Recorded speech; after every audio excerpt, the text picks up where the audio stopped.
It is Friday. How is everybody doing? I am back. I'm back. I'm healthy. I'm feeling great. Yee, yee, yee. Oh, it's so exciting. It's been a rough go. It's been a rough go for about a month. Whew. How is everyone doing tonight? Happy Friday. We've got quite the lineup here. I'm ready to get into it already. I am ready to get into it. Thank you all for joining tonight. I already got a lot of you in the chat. I really appreciate it. Matt from Whiskey Crusaders is here. How are you, brother? You guys have been pumping out some really good episodes lately. I've been really enjoying it. So keep it going. You guys are doing awesome stuff. Scary Peeper, David Jackson, good to see you. Wheels, of course, and Trev Wilson were here early. Good to see you both. Christopher David in the house, who is the kind provider of actually all these samples we're going to be trying tonight. And it's going to be some great stuff. Great stuff. Linux Cat, Jason Coates, and Andrew Spurrell. How are you? Nick Foles, you're right. It has been a long time. It feels like it's been forever. Honestly. Really does. Pouring some unicorns with you tonight. He's got a 2019 George C. Stagg, Old Forester Birthday Bourbon 2018, and some OBSO barrel strength picks. Oh, baby. That sounds delicious. Some of those Four Roses picks, man. Oh, honestly, if you get one you like, Christopher David is a true legend. He absolutely is. Absolutely is a true legend. Those of you who have not been watching the channel lately, I am doing Unicorn Week. So I'm in the middle of Unicorn Week right now. This is day, Friday? So it's day 5. Got 2 days left and 2 good whiskeys. Actually, tomorrow is a true unicorn. I won't say what it is yet. But the day after, we're doing a head-to-head. And that's also going to be a lot of fun. Shout out to all you being here tonight on Friday. I appreciate it. I say this a lot, but there's a lot of stuff you could be doing instead of hanging out with me drinking whiskey. So it means a lot, you know. Rob Davey in the house. How you doing, Robot? Scott, good to see you. All right. Should we talk about the lineup a little bit tonight? Got a lot of good stuff. The first 2 are coming out of Old Carter Distillery. So we got the Old Carter Bourbon Batch 3. And I'll show info as we start drinking all these, just so you guys know. The next one is the Old Carter American Whiskey. This is batch 2. Now, let me just point out, this bottle, 69.6%. This is probably going to be the highest ABV I've ever had, I think. I mean, I think so. I've never had anything hazmat. So, Patrick Fulmer is here. Hey, thank you for being here, brother, and thank you so much for joining Patreon. Patrick just joined my Patreon page. Means a lot. It really does. Glad you're here tonight. Scary Peeper and Whiskey Ace, how are you guys doing? Dram Hound, happy Friday. Seeing you on Instagram, all over, buddy. Keep it going. Cooper the Great and Bad Weather Freak was also here very early. All right, let's go right into the first sample. Oh, I forgot to mention. The last 2. Remus Repeal Reserve. Now, this is the MGP product, which we'll talk about some more. And then William LaRue Weller. Honestly.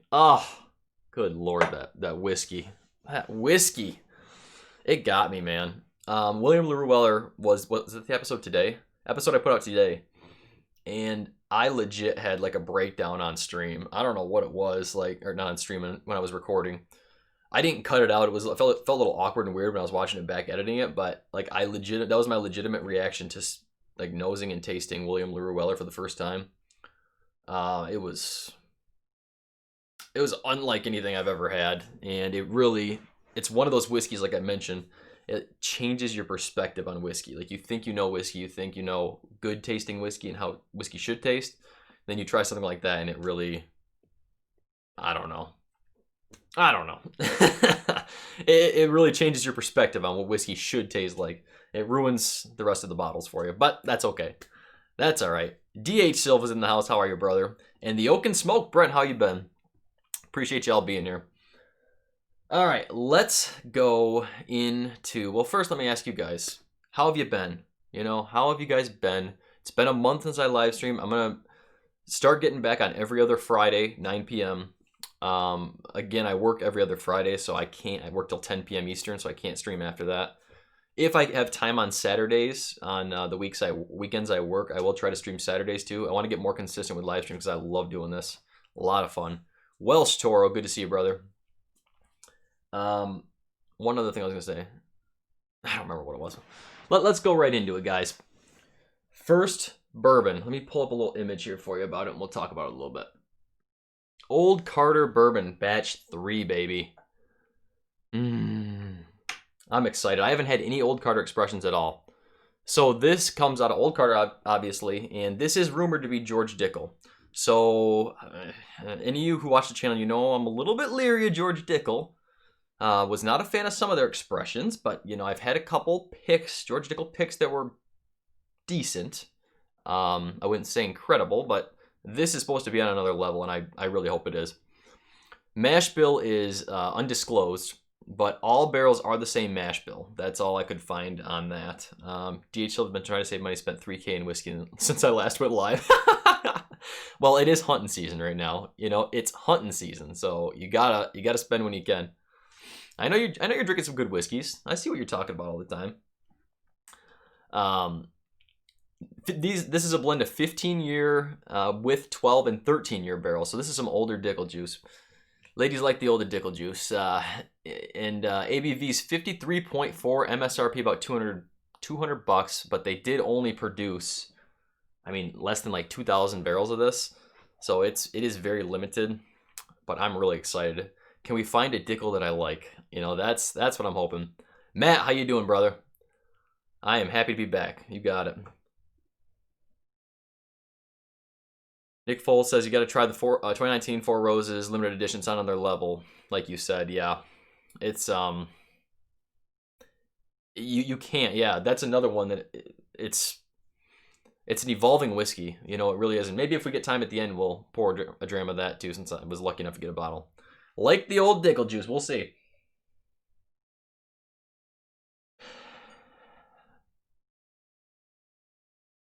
I don't know if I mentioned ABV, probably did. 53.4. So not blow your head off ABV, but still respectable proof for sure. It's got some legs on it. She's got some legs. Do it, Dustin. Do it. I would definitely say I can pick up the Dickel profile on this for sure. That kind of Flintstone vitamin note, but very muted. I mean, muted comparatively to some of the other Dickel expressions I've had. It's muted. It's not like off-putting, you know, where that sometimes that note to me can be off-putting. I think I'm not a Dickel guy in general. When it comes to like Dickel or MGP picks, I always go for the MGP picks if there's an option.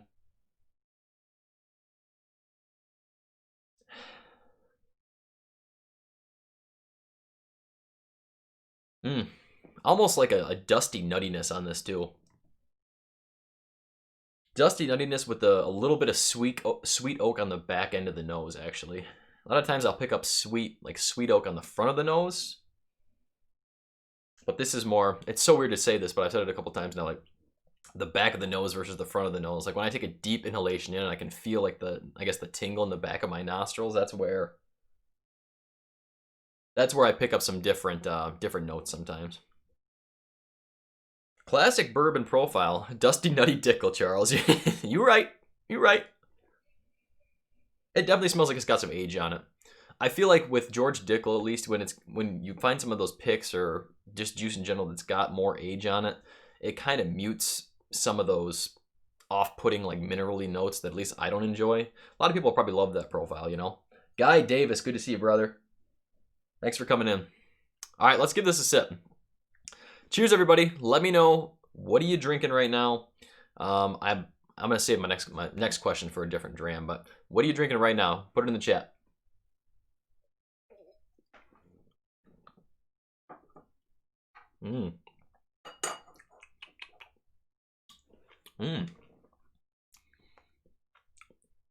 Nice finish actually on that. Not too astringent really. Nice tingle on the back of the palate. Like a lot of that good rye spice, I feel like. Citrus, like oranges coming through. Orange zest, I would say. I did, as you saw, I had all these poured before the stream. I wanted to let them all open up for 15-20 minutes probably is what it was. So Elijah Craig Barrel Brew Batch 8. Batch 2 Old Carter.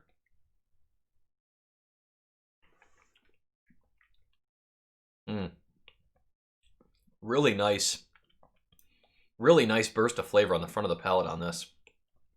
I love it when you get tingle, like that rye spice tingle on the front of the palate too. The front of your tongue is where those sweet taste buds are, I guess, and that's where the sweetness comes through, at least for me usually. That is a nice burst of flavor. And surprising. Again, I was leery being worried about Dickel juice, you know? Nate Eckington is drinking Rebel Yell 10-year single barrel. One of the most underrated whiskeys out there, in my opinion. Especially if you can get it about $50. I really like that bottle.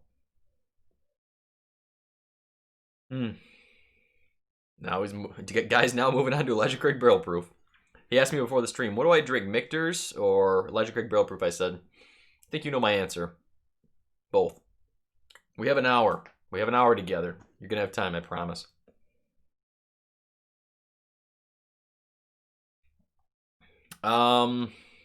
Nick Foles says, if money wasn't an option, would you take home a 19 Stag or a 15-year-old Fitz?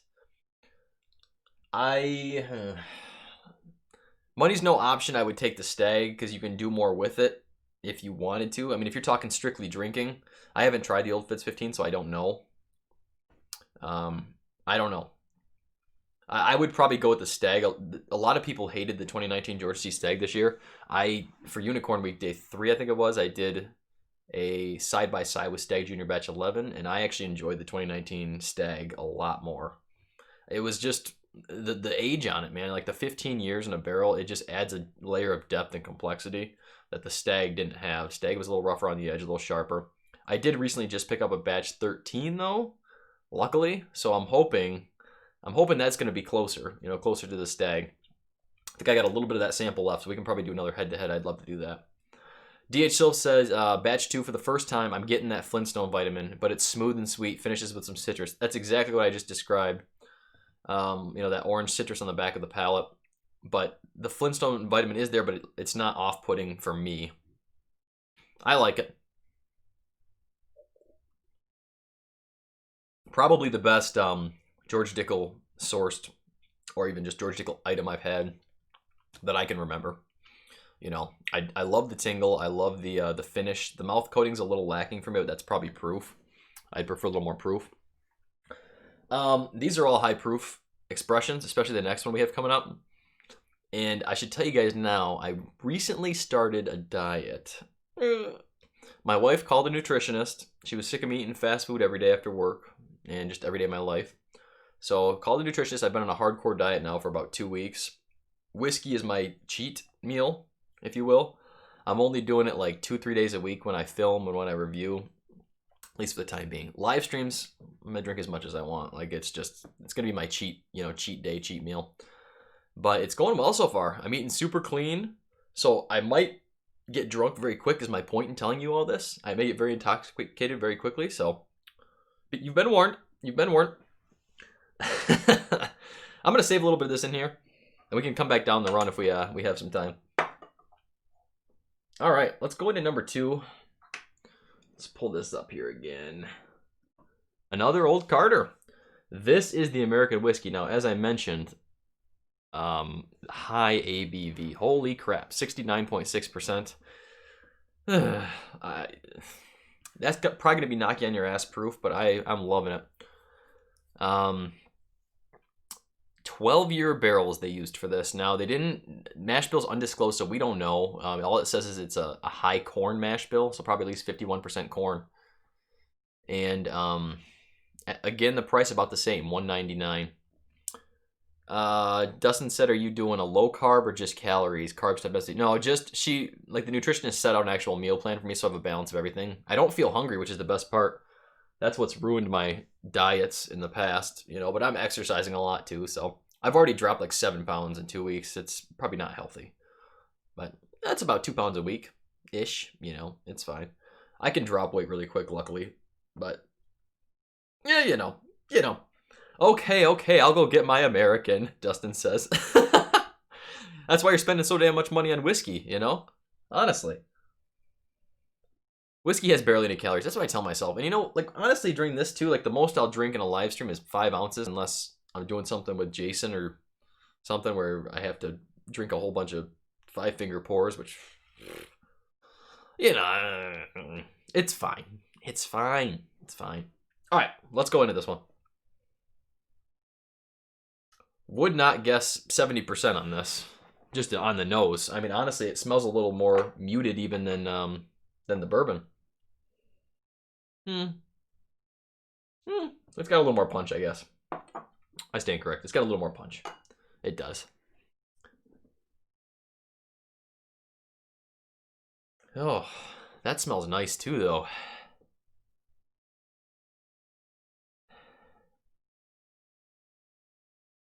Scary Peeper says, I'd kill to be as thin as you or Sean. Yeah, I'm not as thin as Sean.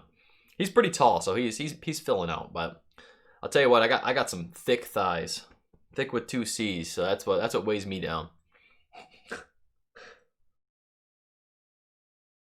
Ooh, butterscotch for sure, Dustin. Absolutely. But the root beer. I mean, I could see that. Power suggestion, but I could see that. Yeah. Like American whiskeys, it seems I get a lot of those heavy butterscotch notes. The Michter's American, at least the bottle I bought when I was first starting into whiskeys. This was a while ago, but it was just a butterscotch bomb, like completely. Taste it. Okay.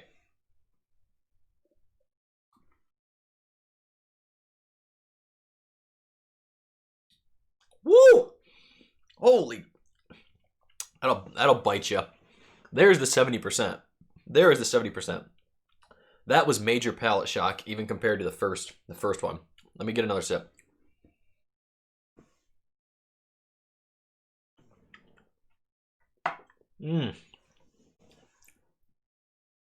Yep, there's the root beer. You're right. You know, when you're right, Dustin. I know you have a lot of whiskey experience, but when you're right, you're right. Centered to back of the palate, it gives you that. It's almost got a little bit of that like carbonation that I think of in root beer too. I think that's the proof coming through, just biting you on the tongue. I definitely like that more than the bourbon myself. But man, that warm you right up. Warm you right up. I'd be curious to know where this is from, because this does not taste like Dickel at all.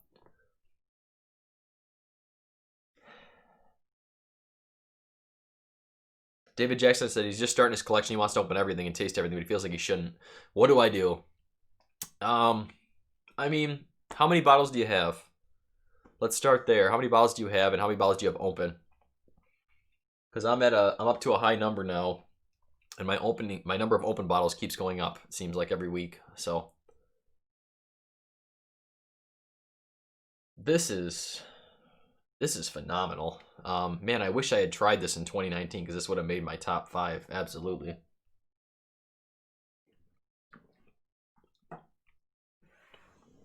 It is like a buttery dessert.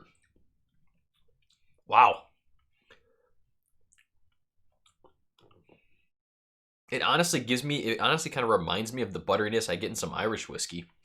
I don't know if I'm crazy thinking that, but that's the way it feels. The proof, though, is just incredible. That proof just is incredible. I got to get some more hazmat stuff. Who has hazmat stuff they can send me? Anyone? I got to try something else hazmat, because that is a different type of Kentucky hug. Like, if you have had anything that's hazmat, I'm sure it's the same way. Like, that is a different hug than even Elijah Craig Barrel Proof or Stag, some of the Stag Juniors. It's Matt from Whiskey Crusader says, yeah, I've got it like at least in the thousands open, so I wouldn't worry about opening yours, Dave. You're probably good. Agreed, Dustin. Yeah, the front of the palate where that butteriness and that sweetness is, that's the kind of the Irish I remember. Yeah, no metallic at all, like I get in some Irish from that pot still. But oh, where's my water? Let me run and grab my water. I gotta sit between this.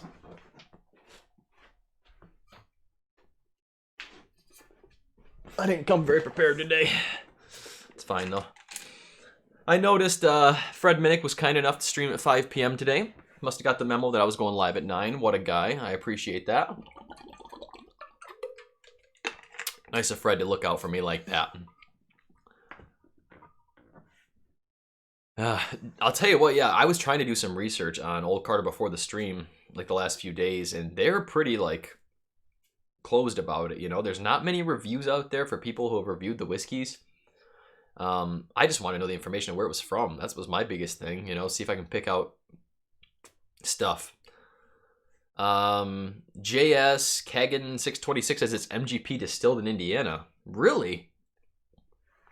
Really? This doesn't taste like any barrel proof MGP I've ever had. But all we know is it's a high corn.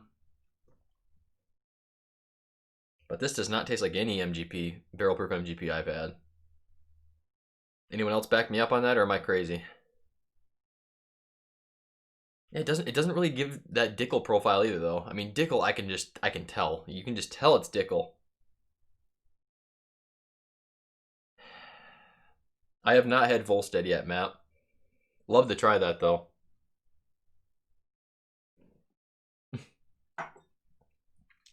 I just drank water in between, and then I just drank the same dram again. Oh, son of a bitch! I'll back you up, you're still crazy. Yeah. It's true, Dustin. It's a good point. It's a good point. All right. Let's go on to number 3. I'm flying through these. We're only 20 minutes in. We're going to have to break into some other whiskeys after this. I feel good. You know, I haven't lost enough weight yet, I guess, where I can't hold my whiskey. You know, I feel good. Remus Repeal batch. Another one I was excited to try, and really grateful he sent me this one. Of course, can't find this anywhere near me at all, but this is MGP. 12% of the 2007 bourbon, it's 21% rye. 78% of 2008 bourbon, that's 21% rye. 10% 2008 bourbon, that is 36% rye. So a blend of 11 and 12-year-olds. 50% ABV. MSRP is right around 100. Dustin, it is the Remus Repeal Reserve. And so I'm excited to try this. I like MGP and I like higher proof MGP, so I don't know. Christopher David might know the answer to that then.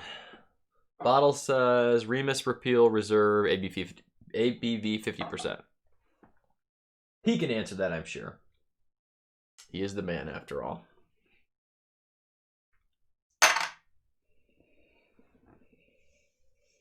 Batch 2. There you go. Batch 2. Why, Dustin, you gonna go grab your batch 2 now? Just flexing with all that whiskey over there. Just flexing.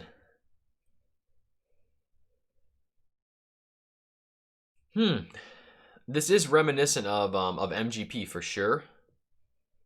Like an MGP profile, but for some reason the predominant note I'm getting on this is like Luden's cough drops a little bit. Okay, I'll go get my batch 2 then. I swear to God. I swear to God. Good for you, man. Good for you. Hell, I'll go grab 2 and 3, Matt says.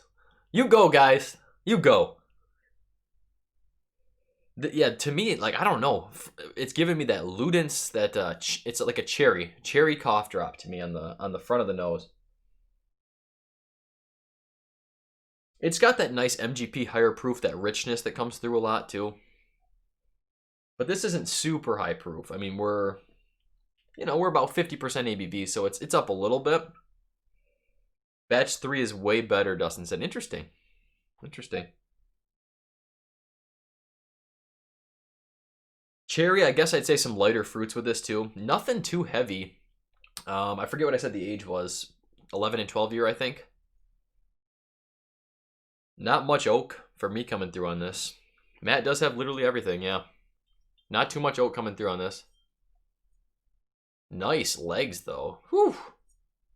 She can walk. Oh, Nick Foles. How do you feel about Old Forester doing barrel strength picks now? I already have a store. I just got added to a list now where I can start tasting some barrels for them and helping pick barrels. So I cannot wait. I'm gonna try to talk the store owner into doing everything he can to try to get one of those barrel strength Old Foresters, man. I would pay. I'm not gonna say what I would pay for those, but I bet you that's gonna be delicious. And if they hold true to that proof, that's like 65% or whatever it was. Can you imagine? Can you imagine? I think retail was like 80, 85. Oh. Jeffrey Wax said, how much MGP do you drink? Any single barrels up there on the shelf? Single barrels, no. But I've got a Mayor Pingree 7-year, which is actually a blend of 12 and 13-year-old MGP. and they blended in a 7 as well, but it's majority 11 and 12 year. This is delicious, freaking delicious. I have a Boone County 12 year, which I believe is MGP as well. So I've got a couple here and there. I'd have to go through my whole collection and look, but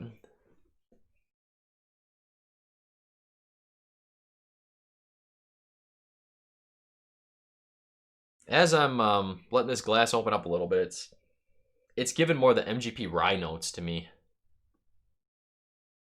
Where it's like that classic MGP dill, you know? Which isn't bad if you like that. Dustin literally just said, but on my batch 2, I get pickle and dill too much.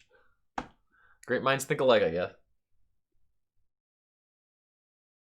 Yeah, it's not a huge, but to me it's not a huge overpowering amount where it's off-putting. Let's try it.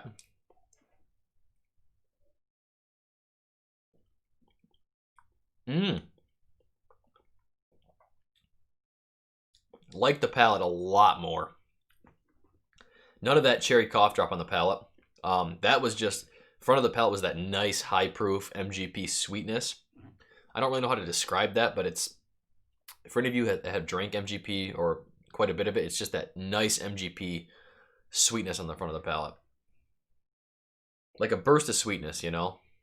Chris Beaton, how you doing, brother? Thanks for being here.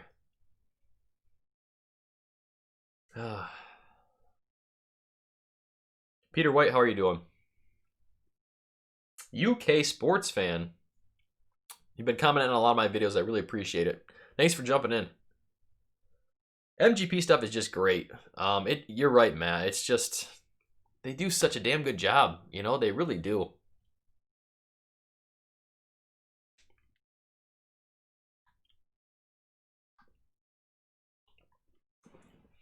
Nice citrus. I mean, to me, on the palate, it's like a fresh citrus note to me. I don't really get a huge amount of that oak. I'd say on the back of the palate, maybe there's a little bit of that oak that's a astringent note coming through. But in general, I think that's a really good pour. I really like that. It was at 85 bucks. Yeah. I mean, I'd rather get something like an MGP pick if I can at that price, you know? Like I think Valentine's 7-year here was 90 bucks. Of course, that's very hard to find. 59% on that, so amplified and proof a little bit. Really, really good though. I don't mind that. I'd love to compare it to like the batch 3. You know, Dustin says the batch 3 is really good. I can see fresh citrus, here or two of mint leaves. That's kind of the MGP profile though to me. Yeah, exactly. The dill, the mint a little bit. MGP doesn't, like MGP in general doesn't give me a huge amount of that peppery note. You know, it's just a little bit of the dill is always prevalent, and the, like you said, minty. I guess earthy. I would describe it a little bit. You know. Whew. All right. We're gonna go into my favorite whiskey of all time. Oh, I'm so excited. I'm so excited again. I haven't drank this since I did my review. We can get you some batch 3, Dustin says. I like where your head's at. Like where your head's at. All right. 4Gate just hooked me up with this nice coin. They're doing challenge coins now, I guess. Pretty sweet. Got this in the mail today. 4Gate collector's coin, number 84. Just like the rest of our challenge coins, looks good. I like it. I still have to put out my 4Gate sample review too of the split stave by Calvin. I really want to try that, but I've been doing Unicorn Week and everything else, you know. Yeah, I've not tried. No, I did try the Rossville Union Rye once. I don't remember it being like that good. I can't remember which one is that the barrel proof one, or there was one of the barrel proof ones that I enjoyed, but not the other one. Well, forget, I don't have any of their new stuff. None of it's made it here. Yeah, well, it's tough. They're starting to distribute a little more. They are starting to distribute a little more. But man, if I can drink a whiskey that Dustin doesn't have. All right, so this is the 2019 William LaRue Weller. Yeah, baby. Buffalo Trace Distillery. Mash bill undisclosed, but it's their wheated mash bill, of course. 16 to 18% wheat. 12 years, 6 months on this year's release. 64% ABV, and only $100 retail. Only one honey. Come on. Come on. That's a steal. Steal! I'm so excited. I'm so excited. All right, let's go.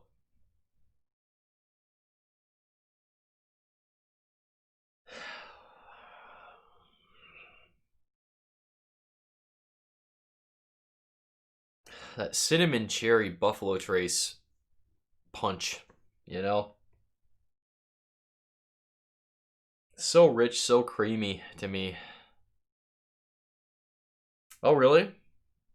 Interesting. I didn't know that, Dustin. That's good to know. He said he charged me $159 for my bottle, so that makes sense. I just thought they were upcharging because of what it was, but that's not a huge jump from the $120 then. Ugh, butterscotch, creamy vanilla.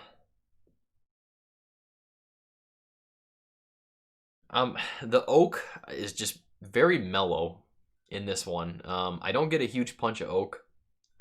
The whiskey I'm reviewing tomorrow has a lot of oak in it, so I kind of still have that in my mind when I think oak now. This has that, again, that sweet oak, which is kind of like a fruity, juicy fruit oak, you know?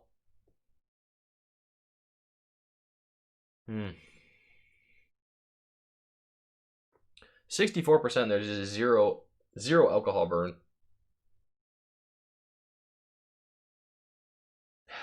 Paid $140 Canadian for a 2015 William LaRue Weller. That was the good year. Wasn't 2015 like the, oh my gosh, this is an incredible whiskey year? I have no other William LaRue Wellers to compare it to, so I don't know where this would fall in line. I'd love to do a side-by-side someday. Hopefully next year I can get another one. We'll see.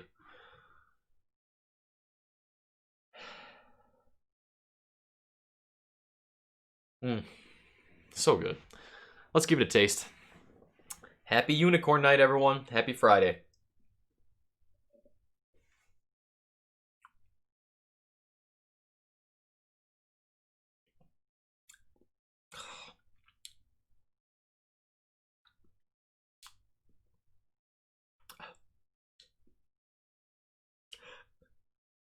Literally, this would make you shed a tear. It's that good. Saw William LaRue Weller this year was $1,800. Oh, God. I don't know about that, Sean. That's rough. That's rough. The mouthfeel on this whiskey is just unbelievable. Like, I said this in my review. It just hits the back of your palate, and you swallow it, and then your tongue is just salivating. Like, it is just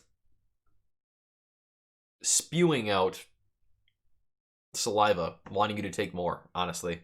Screw Peeper says, how much better is William LaRue Weller than Stag Junior Batch 12 or the C919? I have not had the Batch 12 yet. Suppose I have a sample coming, so I would love to try that next to the Batch 13, next to the 2019 George C. Stag, because everyone says the 12 is better than this year's George C. Stag, but I'd love to find out. C919 was really good, but it's just a different. I mean, it's a different type of whiskey. You know, it is. It's a different whiskey. This is a wheated mash bill. You get different types of notes. You know, you get more cinnamon cherry to me than I do on the C919. C919 was a very well balanced oak and just baking spices. You know, baking spices, burnt, toasted caramel oak. It was really good. It was really good. Finished 4th in my whiskey of the years this year. But William LaRue Weller just, it amplifies everything. You know, all the bourbon notes you love, it just amplifies them to another level.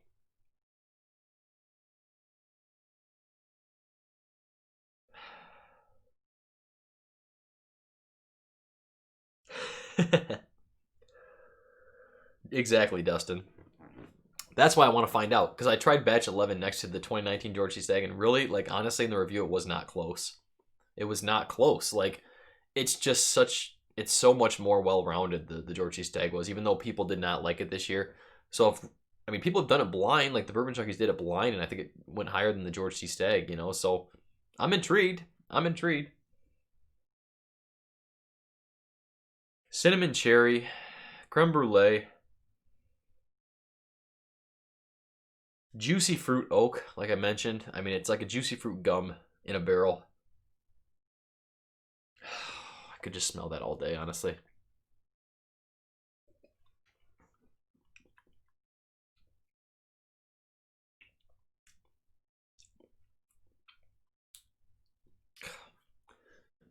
I don't know. It might be the perfect whiskey. It might be the perfect whiskey. I can't confirm or deny that, but it's the best thing I've ever had. Best thing I've ever had. Oh, good Lord. Good Lord. Dustin, you have a list of what's up next so I can bring my bottles out. Well, I don't know, Dustin. What do you have bourbon-wise that I might have? I can grab the bottle. Maybe we should let you lead this. How about, I really want to get into this Four Roses barrel strength. This was day 1 of Unicorn Week. Another great, great whiskey, though. This is an ever-evolving whiskey, and this bottle just encompasses everything Four Roses. So let me grab a new glass. Oh boy, I only got 2 Glens down there. Moving on to a bullet barrel strength, bullet single barrel store pick. Ooh, I saw those were popping up now. None here yet, but perfect bourbon, maybe not perfect whiskey. Good point. Good point. Question for you, Peter, then is what is the perfect whiskey? That's the question. What is your perfect whiskey? That's what I want to hear. Bayou Drams, how you doing? This bottle, I didn't make an overlay for it. Sorry. Is 56.3%. This is the 2019 Four Roses limited edition small batch barrel strength. This is a blend of 6 mash bills. No, that's not right. This is a blend of 6 recipes, not mash bills. Older whiskey, so 21-year-old whiskey in this, 15-year whiskey in this, and OBSVs. I can't remember all the exact ones. Oh, ESVs, I know for sure. But when I tried this, it just really encompassed Four Roses in general, you know. Just killed my bottle of B519. It's a damn good bottle. Yes. I did not try the B batch this year. Luckily I got to try the C batch right before the year, but all right. Let's go into nose.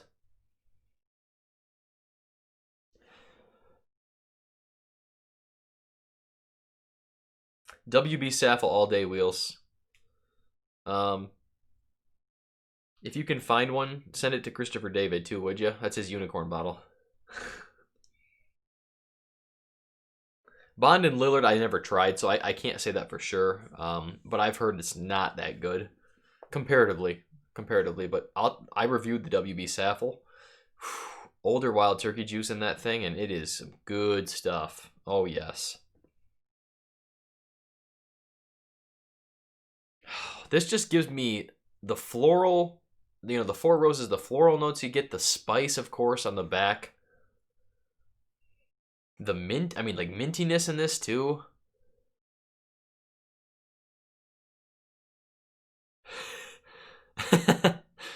Dustin said when Mash and Drum gave me a taste of the Four Roses, I nearly cried. This one, the 2019, it is really good. Like I haven't had any of their previous limited edition small batches, so I can't compare it, but this is the best Four Roses product I've ever had. Yeah, I've had a lot of store picks.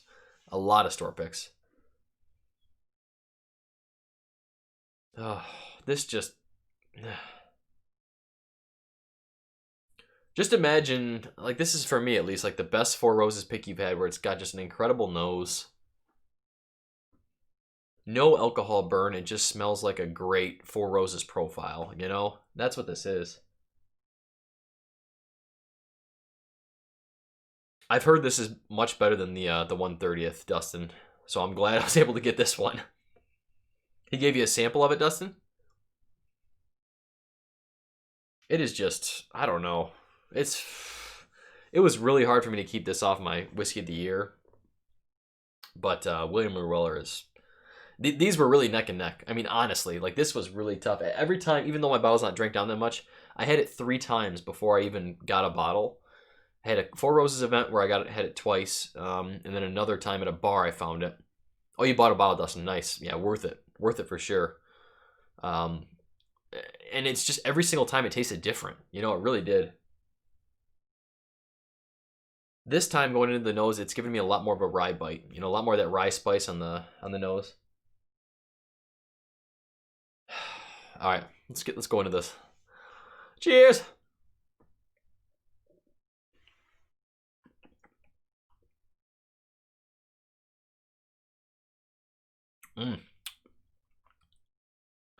Front of the palate, really nice creaminess.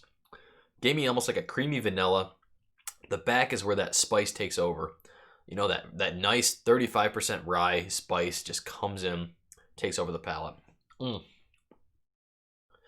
Love the tingling. Again, this is another one where the tingling is just on the back of the palate, you know, like that LaRue Weller I was talking about. It just tingles the back of the palate. It feels great.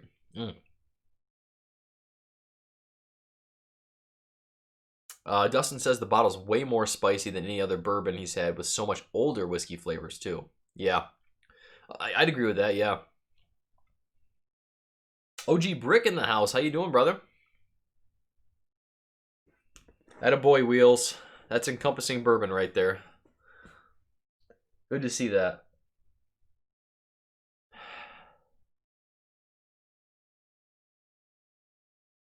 Matt, you saying this 2019 is the best you've had? It's a compliment coming from you, brother. I know you've had a lot of whiskey.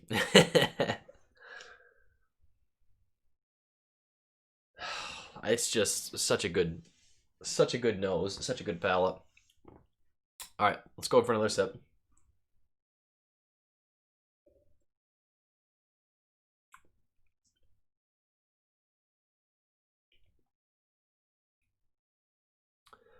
The balance, man. It's just the balance. The creaminess. I mean, I've had creamier Four Roses picks, you know, store picks. I had a Brent Elliott Select. I can't remember the year. It was the creamiest whiskey I've ever had in my life. Ever.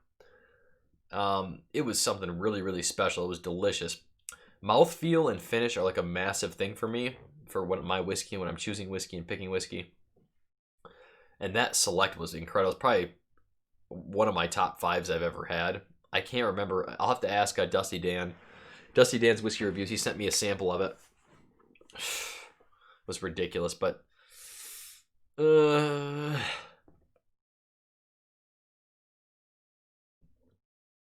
this is some good stuff. This might, I mean, I think this is better. You know, the creamy finish and mouthfeel was excellent. Like, it really left an experience like I've never had before. But the overall whiskey in this glass is just great. Dustin would pay $500 for another bottle. Damn, brother. Whew. It is. I mean, it's really good.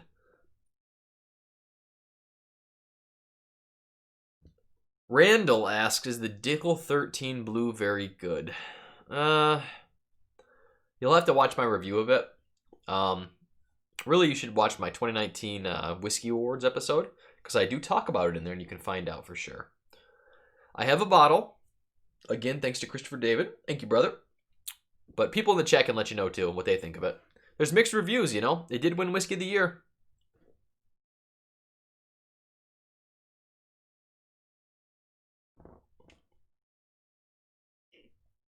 Ooh, Jeffrey, good question. Well, the week's not done yet, so I can't really say yet. But I'll tell you of the things I've tried so far, which is first 5 days. It's gonna be the LaRue Weller. I mean the 2019. It's because it was my favorite whiskey I think I've ever had personally. That's got to be it. You know, that's got to be it. Bourbon buddies, how you doing? Good to see you. Thanks for coming in. $500 for a bottle. I know.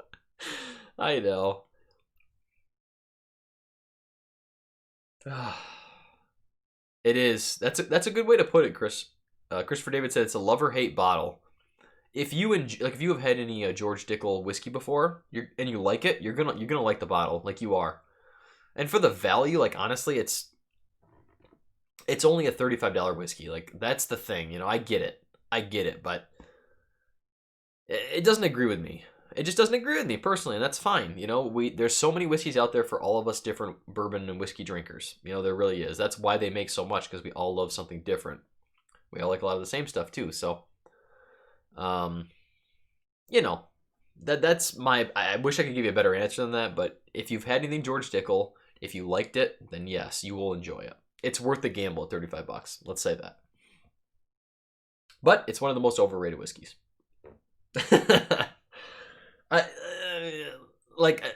I said this in my 2019 Whiskey Awards episode. Like, if someone can put William LaRue Weller over George Dickel Bottle of the Month 13 in a year, I need to like have a conversation with that person. I really would like to. I understand they take value into account. Like, I understand that, you know, value is a big thing with Whiskey Advocate. Like, that's fine. That's fine. But I understand you can't find William LaRue Weller. That's all good. But come on. Like, strictly based on flavor alone, there's no there's just no comparison. There's not. Halden Kirkwitz, can anyone even find any more anyway? It's a good question. It's a good question. It's the problem with allocation, man. Allocation is so rough. Oh, I don't know if this was nationwide or just here, but in Michigan, this week was like allocation week for Buffalo Trace. So our warehouses got cleared and they dumped pretty much all their stuff to the store. So Stag, E.H. Taylor single barrels, all that stuff was floating around. Missed out on a single barrel at 2 stores by one person. Fuck! I'm still trying to find that bottle. E.H. Taylor, of course, the barrel proof I'd love to find. Forget about that. Had a buddy locally that actually got a bottle of that, though. Awesome for him. But I did get a Stag Junior batch 13 and another E.H. Taylor small batch. Just what I need. 4th or 5th one. I don't know. God Complex, dude. Hey, all. How you doing, brother? Thanks for coming in. And Buddha said he just picked up a bottle of Stag Junior batch 13 at retail. Absolutely. Good find. So I don't know if the rest of the country had this where stuff was getting put out, you know, for this time of year. But that's what happened with us, so. Dustin. I don't know. We could grab another one of Christopher David's samples, honestly. He sent me some great stuff. Dramhound, you got it, brother. I will definitely do that because I've been looking for it. Let's see.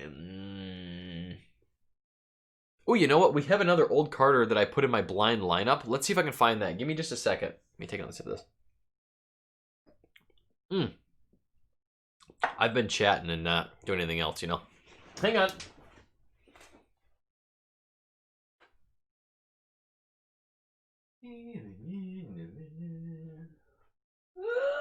Where is it?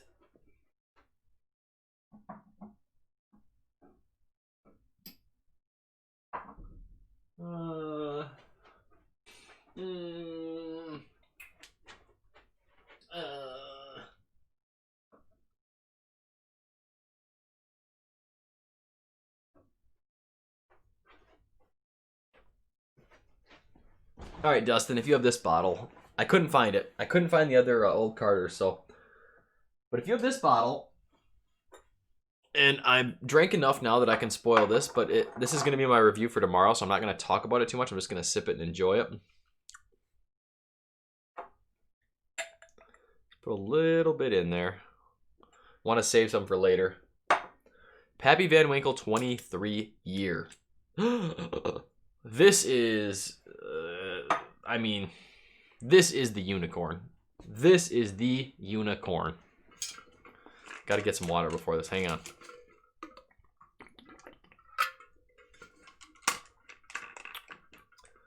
on. This is my review tomorrow, so I'm going to go into more detail tomorrow on this, but I was surprised at how much I liked this. And we talked about this on... Yes! Thank you, Dustin. Yes! Just pour something close. Pour another wheated mash bill or something. Or something really old. Pour something really old.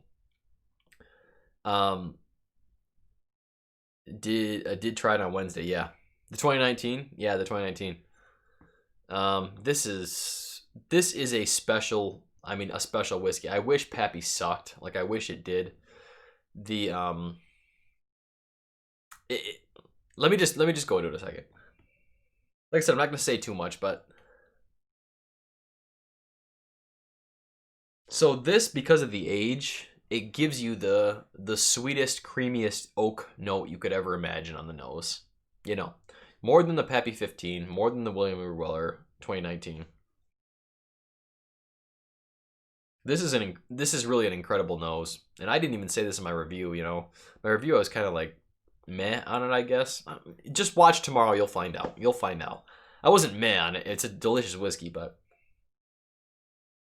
this is even better than when I did the review, honestly, on the nose at least. Maybe because I've had 5 pours, but this is really like the creamiest, richest, sweetest oak on the front of the nose, you know, hitting your nose. Butterscotch, vanilla, caramel, all super rich, like a whipped cream caramel, honestly. Oh, that's a great nose, man. I don't know. Can I say I like the nose more on the Pappy 23 than the LaRue Weller? No, no, no, no.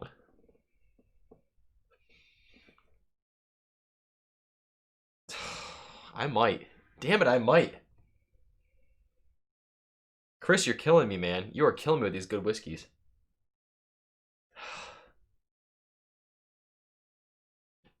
Am I suddenly like an oak fan? Hang on.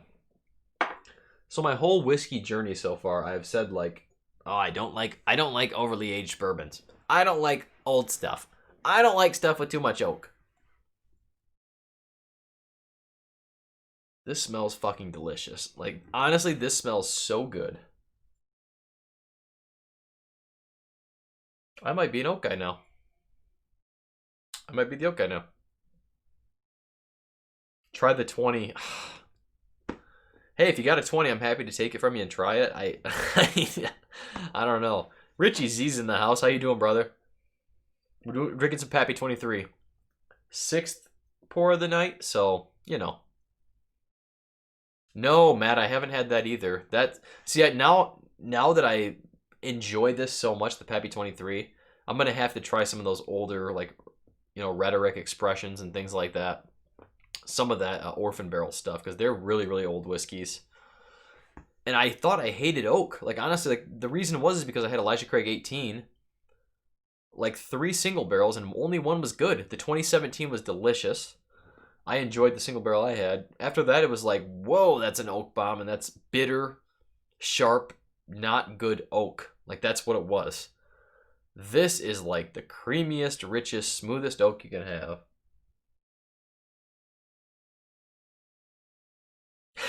Matt, I need to stop there before the Bastards Ball this year, too. You're damn right. I'm going to be flying in at least a day early this year because I don't want to miss anything. Last year, I missed the frickin' barbecue. I missed the picking the iron root barrel. I was so pissed. I just about sued the airline. I will definitely plan a day at your house. Let's do that. Run it by your wife first. Make sure she's okay with it.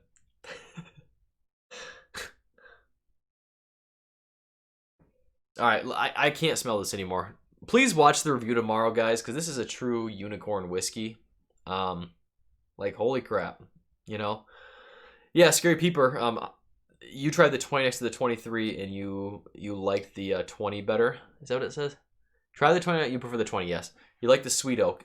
You like sweet and not oak. Okay, good to know.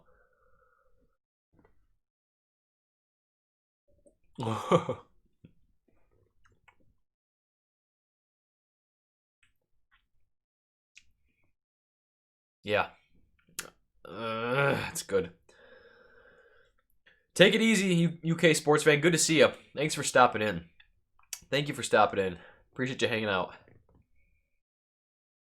So, the nice oak sweet creaminess again on the front of the palate, and as you drink it, the finish it kind of leaves you. It kind of leaves you thinking there's going to be some dry oak. Like, it feels like there's going to be some dry oak. You know? But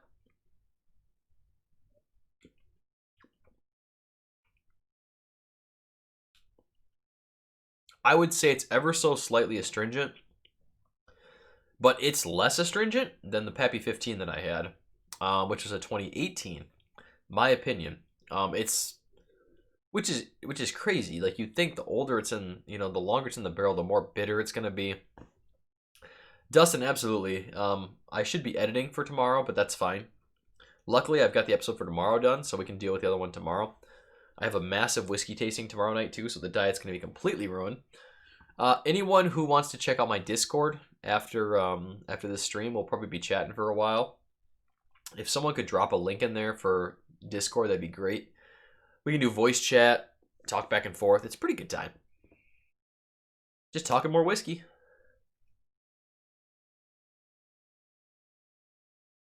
Is it 9/12? I'm gonna have to request that day off, or the week off at the time. Patrick Fulmer, Chris drinking Pappy, Pat drinking very old Barton. Nothing wrong with that.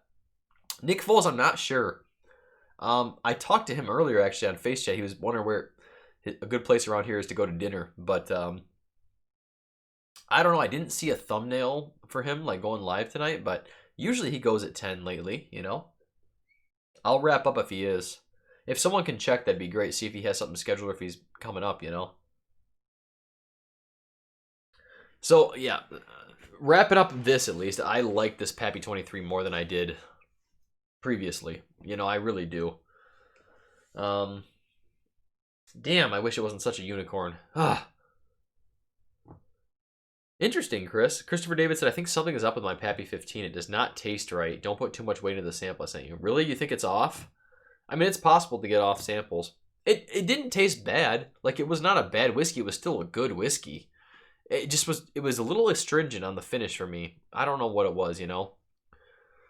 Great question. It is 47.8%. So this is lower, but I mean, you got to think Pappy 23, they're losing probably 80% of the whiskey just to Angel Share.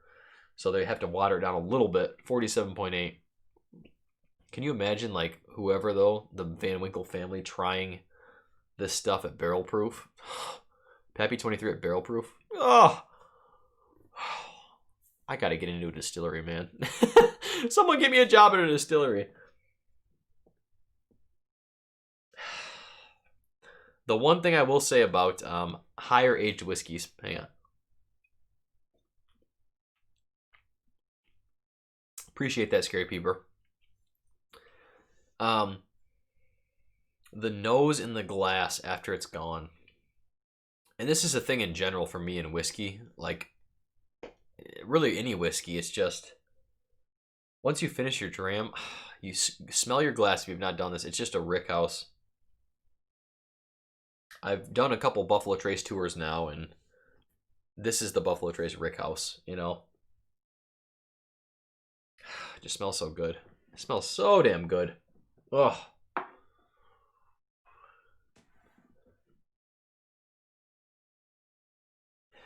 Wow. This going right back into the Four Roses, though.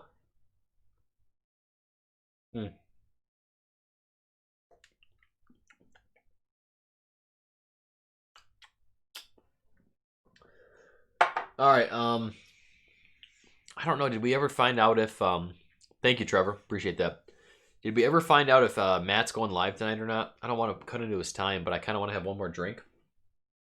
As if I need it, but you know, I've been dieting. I need it. All right, one more whiskey, guys. One more whiskey.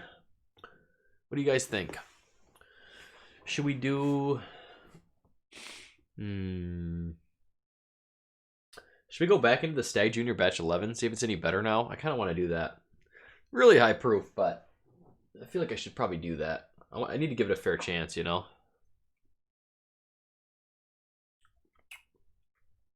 Where's my water? I'm going to empty this Glen out. Michter's 10-year. That's actually a good idea, because I have a bottle that's almost killed. I don't think he is. Okay. All right, I'll go a little bit longer then. I'll go a little bit longer. I can feel myself starting to talk a little bit mumbled. So someone please be my guide on my shoulder and tell me when I need to stop. If he's not going, I'll keep going, okay? All right? Just for a little bit. I want to try this batch 11 again. Let me grab it. I'm gonna have to kill some whiskey after this stream during the live chat or the Discord chat. I shouldn't do that. I need to keep track of what these are. Chris, let me just say thanks again so much, brother. This was incredible. Like, I never thought this would have ever happened with just having a stupid YouTube channel. Like, hooking me up with whiskeys I never ever would try in my entire life. You don't know how much I appreciate it, honestly. So, thank you. Let me grab my M10. Now,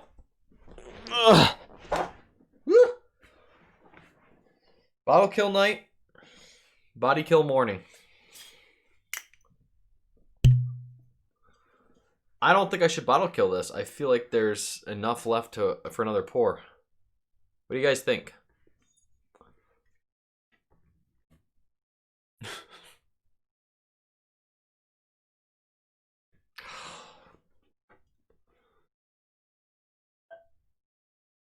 Let's see how much we get out of this.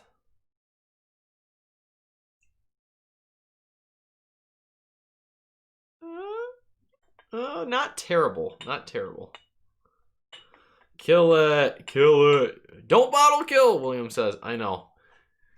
I know. It's okay, though. Look, it's not that much. That's actually a good amount. That's a good amount. William is the only responsible one in the chat. Don't bottle kill, he says. Everyone else is like, kill it, kill it, kill it. Nothing but gunshots. That's a 2-finger pour. You know, that's an ounce and a half. Ounce and a half, 2 ounces.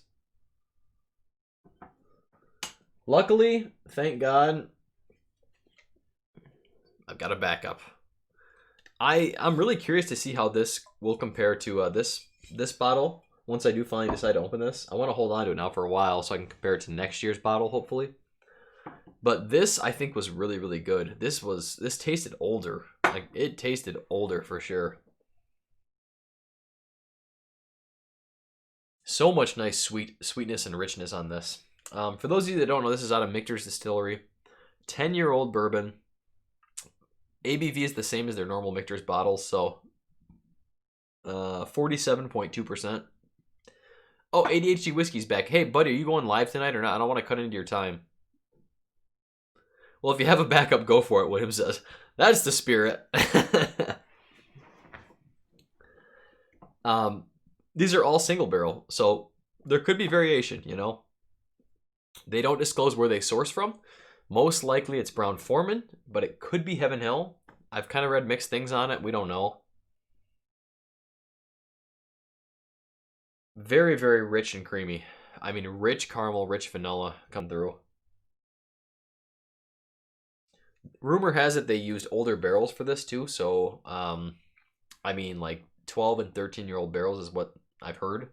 So if that's the case, I mean, to me, I get more oak out of this than I tried a sample last year of the 2018 it would have been, and it didn't taste as oaky. It was more just that rich, you know, creaminess, I guess, you know, creamy normal bourbon notes.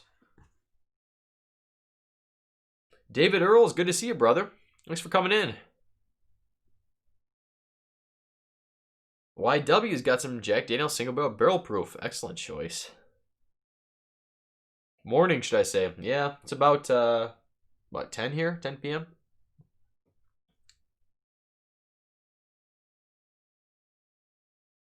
Patrick Fulmer just got a Michter's American in Nashville. You know, I like the Michter's American. Only complaint with Michter's is it's a little bit pricey in general. You know, it's about $40 to $45 here locally for their normal expressions, but you know.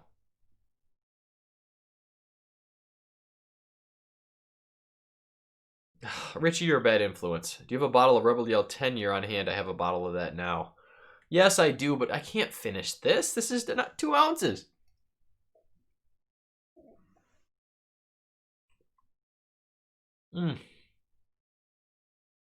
Hot damn, that's good. $130, I think, was the price on these bottles.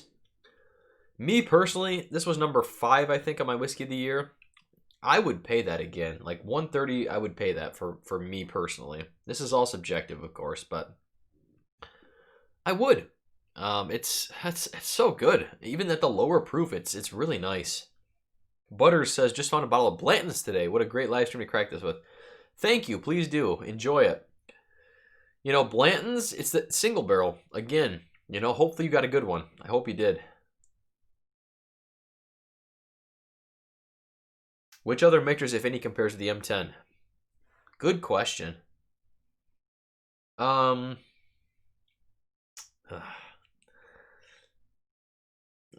mean, if you want me to pick one from the core lineup, I'd say the Sour Mash to me is closest, but it's not the same. You know, it's really not. I would give my left nut to try the M20 someday. I would, man, M20, some of those more limited expressions, those don't even show up in lotteries here. Like, I don't know how people get those bottles. I don't know. Only way is going to be if I ever work for Michter's, probably. This is fantastic.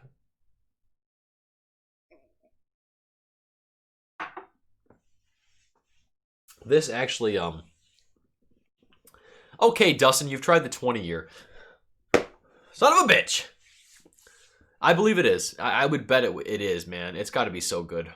It's got to be so good. Like I said, my newfound love for oak, it's probably just fantastic, especially. Is it, what, $3,000 good, though? Like, that's the question. Or what's retail? $750? $600, $750, something like that. I don't know. This, it's on par, so no need to feel so left out. Okay, good. Thank you. Thank you. For some reason, this Michter's 10 actually reminds me of like a weeded mash bill a little bit. Why is that? It's giving me that, like, again, the creamy weeded notes I get, like creamed corn. Then the butterscotch vanilla, but again, very creamy, you know? I don't know. M20 has been in 2 of your lotteries, 600 or more if you won. I mean, yeah. Wouldn't pay $750. Would you pay $600 at the lottery that Trev just was talking about? That's the question. No whiskey is worth that much, William says. Yeah. Yeah, I mean, come on. Can you think of one? Scotch or bourbon? You know, if there's one out there, I'm sure I haven't drank it, honestly. $750. I mean, sure, if we all won the lottery, great. Drop $750, please. That's fine, but $600 for the $600 for the 20, not an issue. $750, eh. This, yeah. Now that this is even opened up a little bit in the glass, I'm getting more oak. Again, the switch. I've drank too much, guys. I'm sorry. I'm sorry. I feel okay. I'm doing good. Thank you. Sweet oak. Now, I'd say even that juicy fruit gum note comes out even more on this.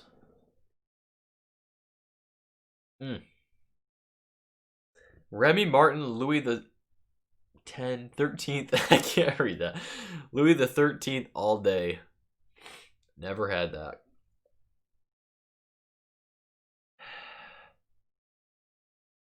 This is a really good whiskey. This is a really good whiskey.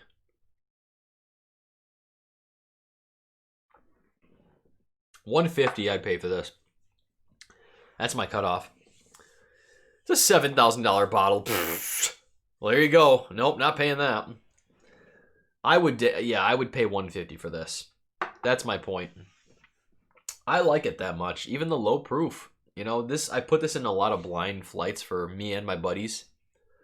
And this has come out on top. This was in a 10+ year blind flight. And it was this, McKenna 10, Rebel Yell 10, and Dickel Bottled and Bond 13. I was trying to get rid of the whiskey. Shh, don't tell anyone. But it's plus 10 years, you know. That came in last for everyone. But this one for pretty much everyone. And even being lower proof than two of the bottles. All three of the bottles, actually, you know. And they're all proof guys, too, so. What's your price cutoff for daily drinker? I'm thinking around 40. That's about right, I would say. Nowadays, my daily drinkers are more store picks, I would say. Either like a Russell Reserve or Buffalo Trace. Recently got a couple Eagle Rares. and I haven't cracked them yet, but these are actually my first 3 Eagle Rare store picks I've ever had. But man, they got these really cool, like this one I got is from a store over in Detroit area. Nice stickers on it. Taken, they took his bottle, he'll take their lives. If you can't see that, it's Liam Neeson from Taken, of course. This is supposedly a really, really good bottle. Like a really good bottle. So, I'm holding off on cracking that yet. No, I cannot be convinced to open that tonight. Thank you very much. Although every store pick is a unicorn, is it not? I would say it is. Yeah, can't be. Yeah, state minimum here is like $29 for Eagle Rare. Store picks are usually 35 to 40. I overpaid on those a little bit just because of hearing how good they were. So that store is known for doing great picks. Though I have a Jack Daniel's barrel proof from there too. A couple other things. Yeah, I don't know. That's a good question. Everyone drop down in the comments right now. What is your daily drinker? I'd like to hear that. Because, you know, some of us YouTube people have put out episodes of, you know, go-to daily drinkers, blah, blah, blah. Jason did his top 5 available bourbons, which was an excellent episode. If you haven't seen that, you should go check that out. Michael Carr is here. Thank you for coming in. Hey, better late than never, brother. Late to the show. Michael is a brand new patron as well. Thank you for joining. I appreciate it. You missed some great whiskeys here tonight, man. You better watch the replay. We drank some good stuff. We're on M10. Michter's 10 year. I'm doing well. Doing well on it. Trevor Canuckle says Knob Creek 120 proof. That's a good daily drinker. Old Forester 1920. I see 2 of them there. I mean, yes. 1915, 1920, 1910. Come on. For me, I mean, I have so many damn Buffalo Trace store picks. I mean, I probably have about 10 or 12 at this point. And they keep coming out. They keep coming out. I can't not get them. I can't not get them. So, like, that's the problem. And when I get one, I want to open it because I want to see how it is, how it compares to the other ones. It's a vicious cycle. You know, bourbon is a vicious cycle for sure. Elijah Craig barrel proof. See, now when I my daily drink because I can't get enough. Yeah. Oh, Sean says Old Forester store picks. I'm already a sucker for Old Forester store picks. And now that they announced they're going to be not only 100 proof for the regular ones, but barrel proof picks too, I got to get my hands on that. Oh, I got to get my hands on that. Please. Please, Lord. I've only seen 2 Buffalo Trace store picks ever. Wow. That's crazy, Matt. I mean, you found some other good whiskey, so I don't feel bad for you, but I'm just I'm just saying. Good for you, man. Whew. That sucks. 6 Blanton's picks? So Blanton's store picks show up more than Buffalo Trace store picks. Pfft, explain that to me. What are you talking about? Old Granddad 114 is a great daily sipper. Yep. Great in cocktails, too.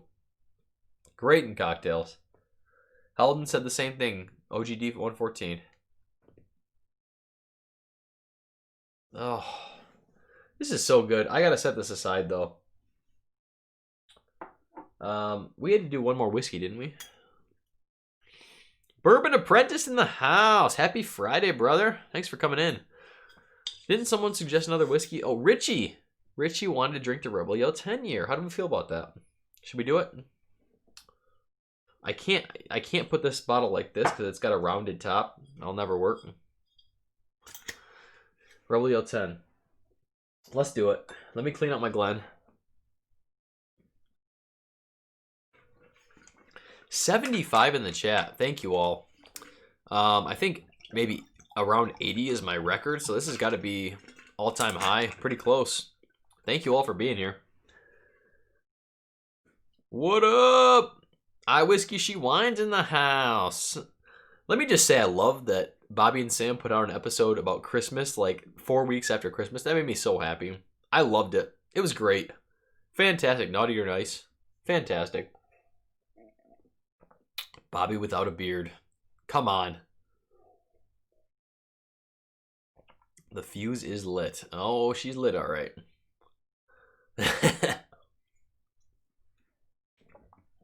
All right, I'm running out of counter space here. Let me move some bottles around. Let me move some samples over. Thank you all for your patience. I need to know what these are because I'm going to be drinking them after stream's done. So.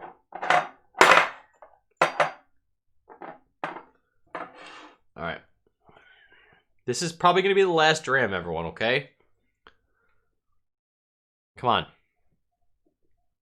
Let me grab it.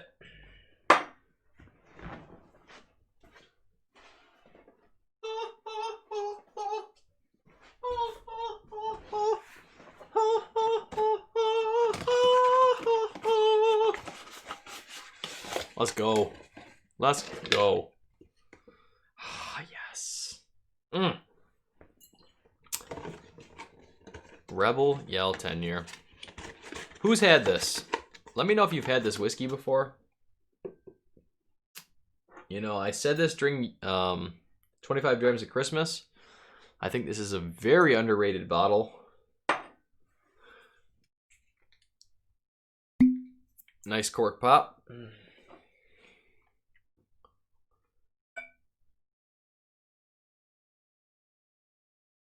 Let's just do a little pour, I guess. Yeah, buddy. Yes, you did, bourbon buddies. Some good stuff. Now, these bottles are pretty cool. So I got this from, again, Christopher David, the legend. This was aged since 12 of 05, and he sent this to me in 2019. So I would assume this is actually an older barrel than 10 years. You know what I mean? This is probably around, my math real quick, like what, 13 or 14 years, honestly. So pretty cool. I think they actually put some older barrels in this. I have had the Rebel Yell 100, not the regular, you know, not the regular Rebel Yell. The 100 was okay. I got a little bit of that alcohol astringency note I didn't enjoy, but Rebel Yell 10 is a wheated mash bill out of Lux Row. So Lux Row is things like your old Ezra's.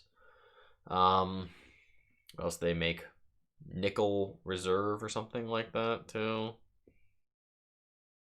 This 10-year though is probably sourced, you know.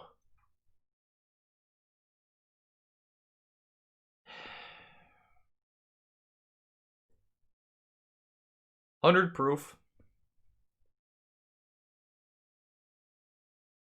Again, the wheated mash bills, man. It's just creamy. It's so creamy. I like that. Howland Kirkwood said the old Ezra 117 is a great daily drinker at 40. Interestingly about that bottle, I've drank through 2 bottles now. I'm on my second bottle. It's almost gone. And the first bottle I really, really liked. The second bottle was not good. I don't know if anyone else has noticed batch inconsistency between that. Second bottle was just like very, very like drying bitter oak. It was not that good. I don't know. But the first bottle I would definitely put as one of the best values out there, honestly.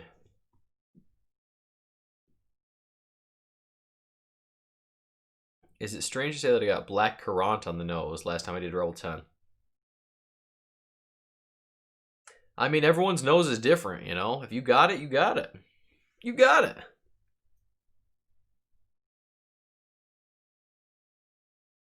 This is more that, like, baked bread note, you know? I think William LaRue Weller with the age, it kind of... The baked bread, at least specifically for me, I don't get as much, but this is more that, like, Weller Special Reserve, the 107 a little bit, where it gives more of that fresh baked wheat bread. What I like about this is, again, is the oak that comes through. You can get the 10 years on this. Maybe a little more.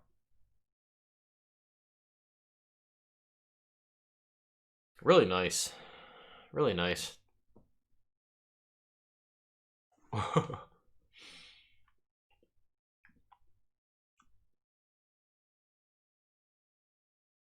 Awesome. Awesome sweetness on the front of the palate. This is fresh fruit on the front of the palate for me. You know? A burst of like pears, peaches, fresh fruits. You know, tropical fruits. And the back of the palate, it just works its way down into kind of just that oak. The oak takes over at the back of the palate. Scary Peeper, I have a Woodford Wheat. I don't know. I haven't tried it yet.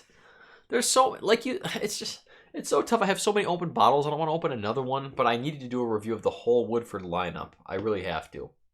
I still have to buy the damn malt whiskey, which I haven't heard is good, but I'm gonna get it so I can do the whole lineup. I've heard mixed reviews on the wheat. A lot of people love it. A lot of people hate it. So I'm really curious myself. I don't know. This is really good. I know Matt, loves the wheat. Yep, the wheat is great, he just said. Yep. This is really good. I mean, the oak balance with the sweetness on this is really nice. If you guys can find Matt says I can send you a sample of the horrible malt. I can buy it for $35 here. I just don't know if I want to if it's that bad. I already don't like malt whiskey that much anyway, so I'm really worried about it. I'm really worried about it. 34 bucks, exactly, Randall. It's not much of a gamble if you buy it for 34 bucks, you know? Well balanced. I mean, guys, look or ask your store if they can order a Rebel Yell 10. Mine, he could order it. I asked him, but then I was able to get this bottle, luckily. So see if you can get it, because I think it's worth it at 55, 60 bucks, you know? There's 60 bucks is a tough price point, you know? Stag Junior, Legendary Barrel Proof, 1920, the list goes on and on. This falls in there pretty close, honestly. It's not as high a proof, but it still gives you nice depth and complexity that you want. You won't be disappointed, that's for sure. Oh, David Jackson just got an RC6. Any thoughts? You know, I passed on it. Anyone who has watched the channel knows I am not a Maker's Mark guy. I am so worried. Damn it, Jason. I'm feeling great. Thank you. You see this this lineup right here? Look at this. That's like 6 things. I'm feeling great. Thank you. Thank you very much. Thank you very much. The RC6 though has gotten great reviews, so that may be the first Maker's Mark that I actually like. I'm gonna have to probably find a bottle. You know, I can't find one I like yet. Even the private selects, it's just too. It's cherry cough drop, like way too much. You know, medicinal alcohol, medicinal cough drop. It's just not good to me. I don't know. We'll figure it out. But the RC6 has gotten great reviews, so I'm going to have to... I should probably pick it up. You know, I probably should. Matt says it doesn't taste like Maker's. If that's okay, I'm good. If it doesn't taste like Maker's, I'll probably like it. Chris Beaton asks, how many bottles do you have now? Well, this is completely full. All this. 2 deep, virtually, for everything. And then I have 1, 2, 3, 4, 5 12-pack cases on my wall back here, along with beer. So, and I got more whiskey actually stacked up in the closet too. So, I mean, I'm probably 300 plus now, I would think. Yeah, at least I would say. YW says, do you agree with the Bourbon Junkies Old Forester Rye ranking? Yeah, it's really good. I put that as my #1 for best new addition to a distillery, continual release or whatnot. It was really good. I think it's going to be a great, you know, available edition. That's the great thing about Old Forester. They actually make their whiskey available, which is incredible. Most distilleries don't, aka Buffalo Trace. But Old Forester's making stuff available, so I'm hoping it's going to be the same with the Old Forester picks. I really do. Jason came in with a super chat. Add this to next year's William LaRue Weller fund. You got it, brother. I will. I sure hope to God there's going to be an availability to get a William LaRue Weller. Let's find out. It's for you. Cheers, everybody. Happy day 17. Happy day 17. Happy day 17.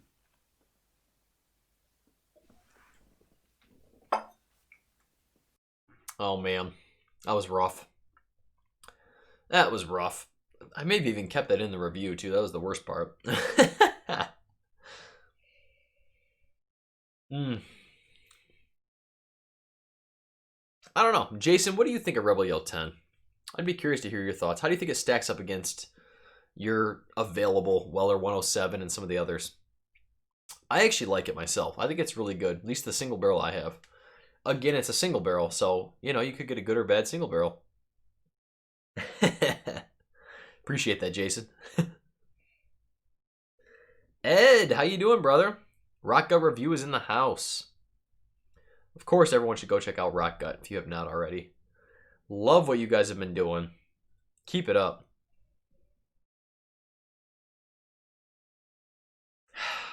It's good. Some good stuff.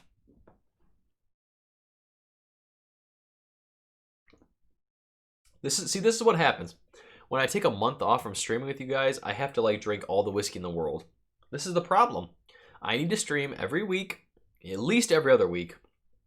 And then I won't feel such a need to drink all the whiskey I have, okay? I mean, you guys are bad influences too, so that doesn't help, but... Aw, thanks, I'm flattered.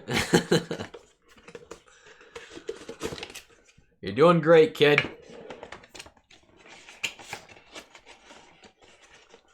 Thank you, Richie, I appreciate that. Alright, I got a lot of whiskey left to drink after this. What time is it? 10:30? Fuck it. Let's do one more. Let's do one more. He gonna do one. He gonna do one more. Anyone know that movie?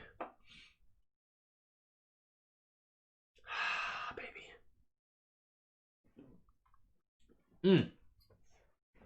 Top shelf stuff. Every other week stream would be great. I will do every other Friday. I will.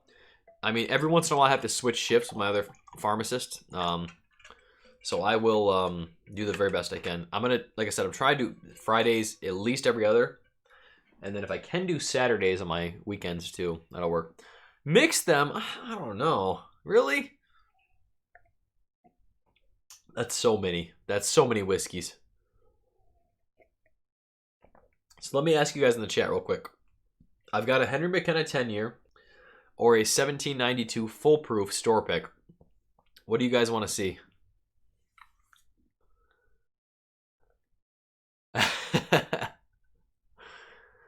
William Devilar says, to one more or two? To one more. Maybe two. We'll see. This is for you.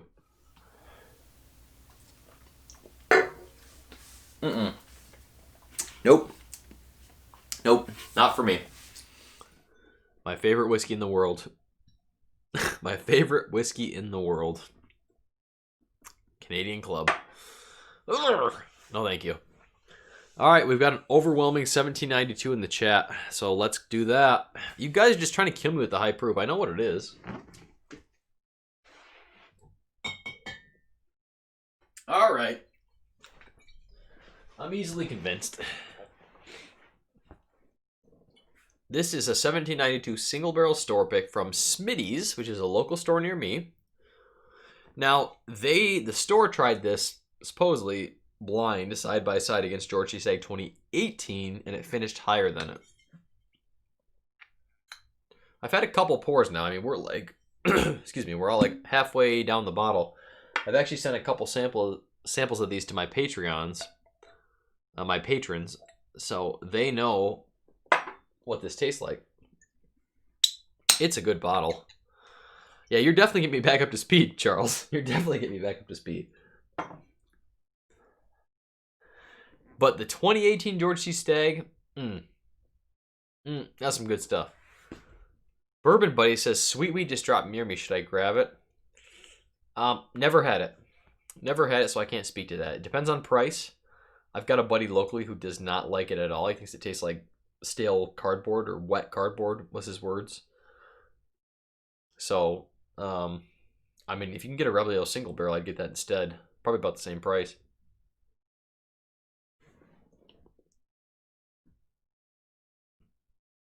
This is high proof now. For those of you that don't know, 1792 full proof is 62.5%. Damn. A damn. That's what he said, JG. Wet cardboard. Those were his exact words.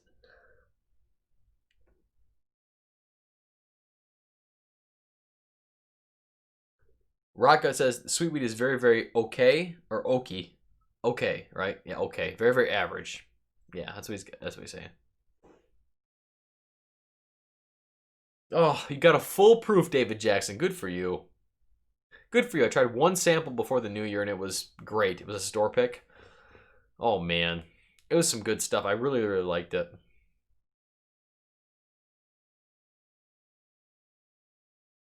Nose is nowhere close to George C. Stagg, in my opinion.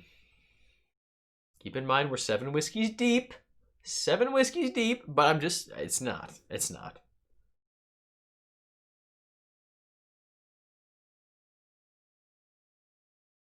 It's, you know, a lot of those Barton products, I'll get a banana note. I'd say very slightly. Very slightly. It's more a nice balance, like a nice oak. You know, a nice oak comes through on this.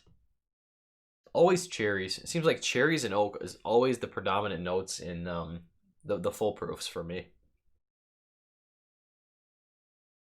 But I think not having the age of something like a George C. Stagg that really, it's not as deep.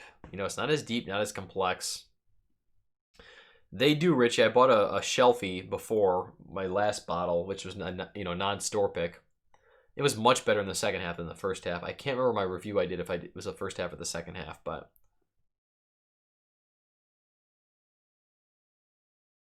by no means a bad whiskey. Like this one I can understand getting whiskey of the year a little more. A little more, you know, than the Dickel bottle than Bond personally. Like I get it, you know. At least it's near barrel proof. You know, I get it makes sense.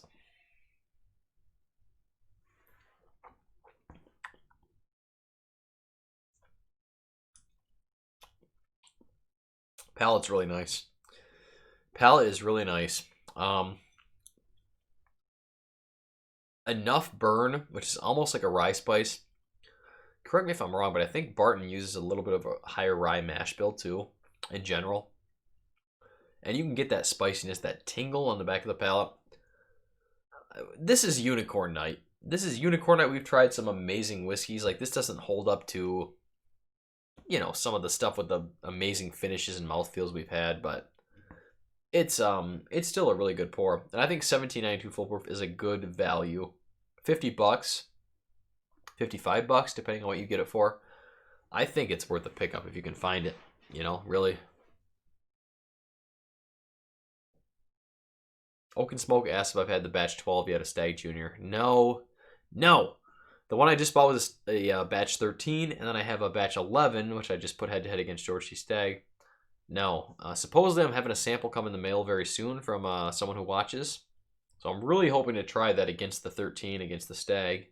That would be a fun episode. So if someone has a lead on a batch 12 at a like retail, you know, I'd be intrigued. Mouth experience, exactly. The mouth experience is not as good. A nice mouth feel and finish, but the mouth experience is not full.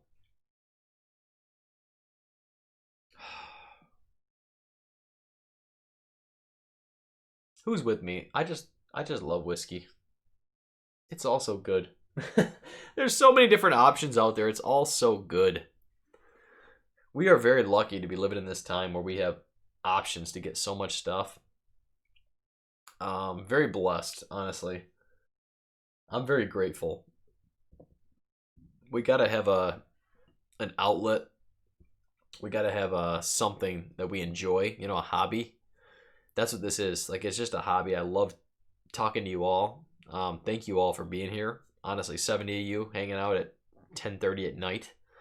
It's a big thing. It means a lot to me. I hope you know that. But I appreciate it very much. I really do.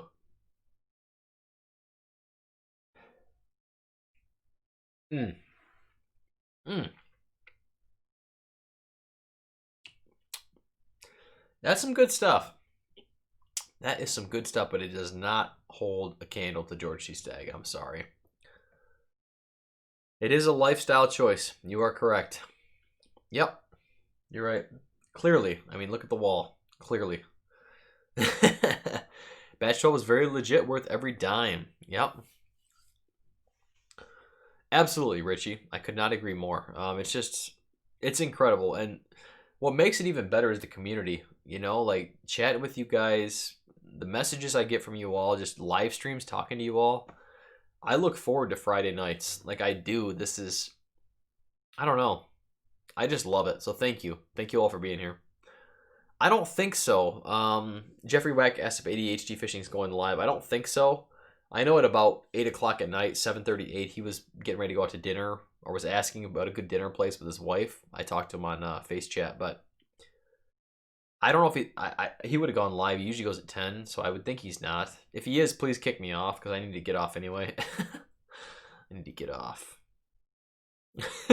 You know what I meant. Rarebird 101, how are you? Have I had any turkey tonight? I don't think so. I'm sorry. We were talking about WB Saffel versus Bond and Lillard earlier, though. I'd love to hear your thoughts on that. What do you think of the Bond and Lillard versus the WB Saffel?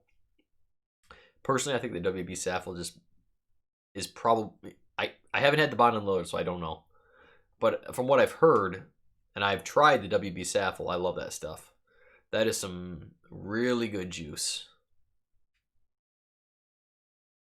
Yep, exactly. It is like some special turkey. That's how I feel about it. It's some special older turkey juice. Well, damn. No, Dramhound, no. No, I won't be able to appreciate it. I won't. I can't. He said, open that Eagle Rare store pick, Chris. I can't, man. I cannot. No, I've had way too much whiskey. I cannot. I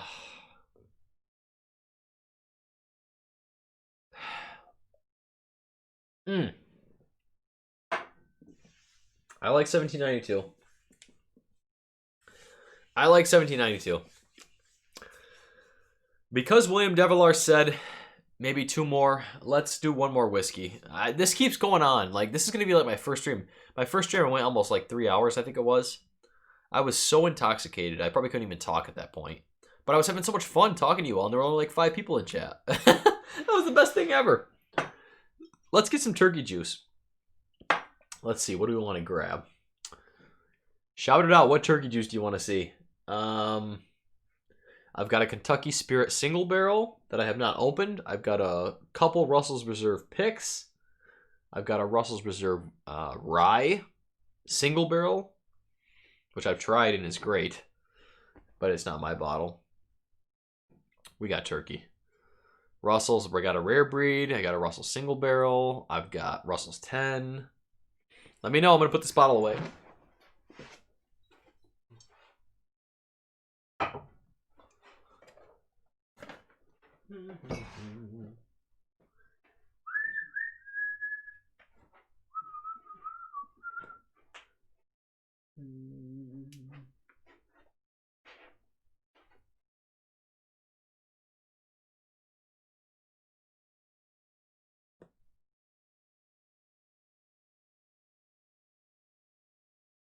I'm looking at the camera, guys. Sorry.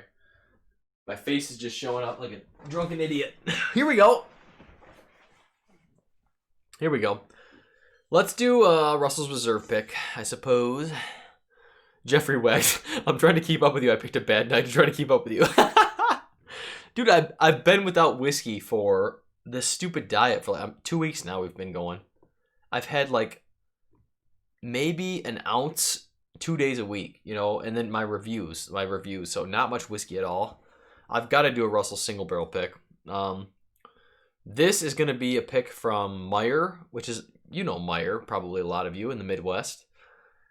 But they have a Camp Nelson A pick. Everyone go grab your Russell's picks, please. Even if you're on my level, please go grab it. Camp Nelson A, barrel 190213, floor 431, 30-1. This is their pick, and I actually like it. Like, they're doing something right over there at Meyer. And it sounds weird, but it's just like Kroger, I guess, right? Kroger does a lot of picks.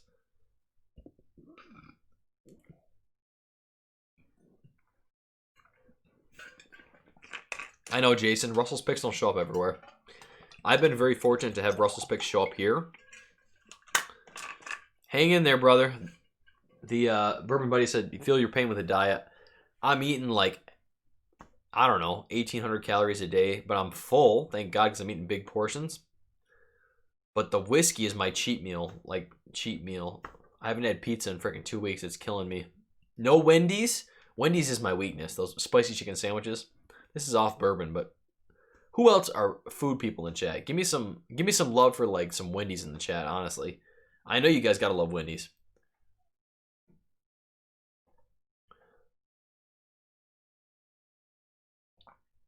YW's pouring a Kentucky Spirit pick. I gotta crack that open because I've never. Have I ever? I don't think. I've had so many whiskeys on this one, I can't remember. But I'm pretty sure I've never had a Kentucky Spirit pick. I want to know how it compares to the Russell's single barrel. I can't do it tonight. I can't.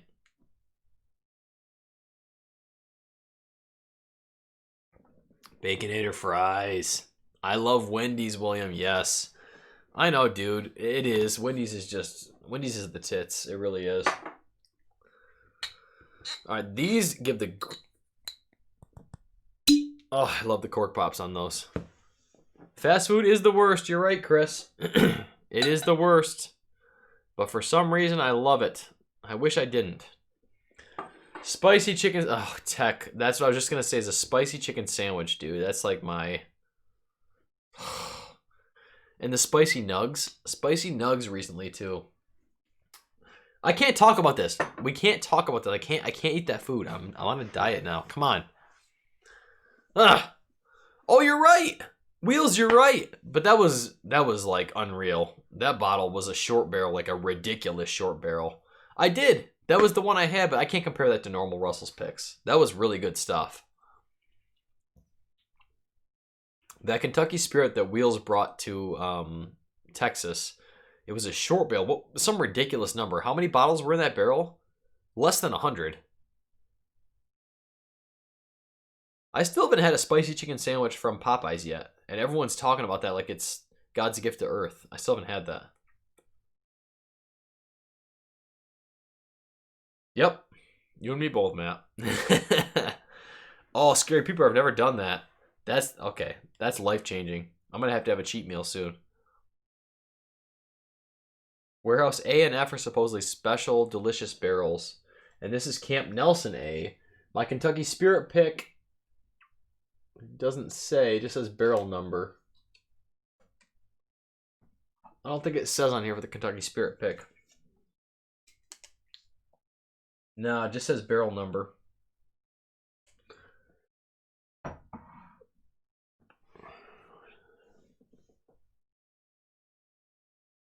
$60 bottles, Wheels. Wheels said, so that in Texas he brought a Kentucky Spirit bottle, and all us people there got to try it. 60 bottles. 60 bottles only that Kentucky Spirit got. That's ridiculous. And that was really good stuff. Keep in mind, I had a lot of whiskey that night, but I mean that everything tastes better when you're with people and you're sharing it with people. You know, it does. But it was some good stuff. Thank you, William. Appreciate that. So with normal Russell's picks, I get a lot of what I call sour apple. Like sour, it's cherry, it's red apple, green apple, kind of like the fruitiness, you know? Along with that nutty wild turkey note. This pick specifically has a lot more of that, the nuttiness, I guess, versus the nice sweetness I get in a lot of Russell's picks. Exactly. Sour apple and cherry. That's exactly right. Nail on the head. And again, on the front of the nose, it has it. But underneath, you can sense that layer of like nuttiness, and on the palate, it comes through, which I haven't tried yet, but from past experience.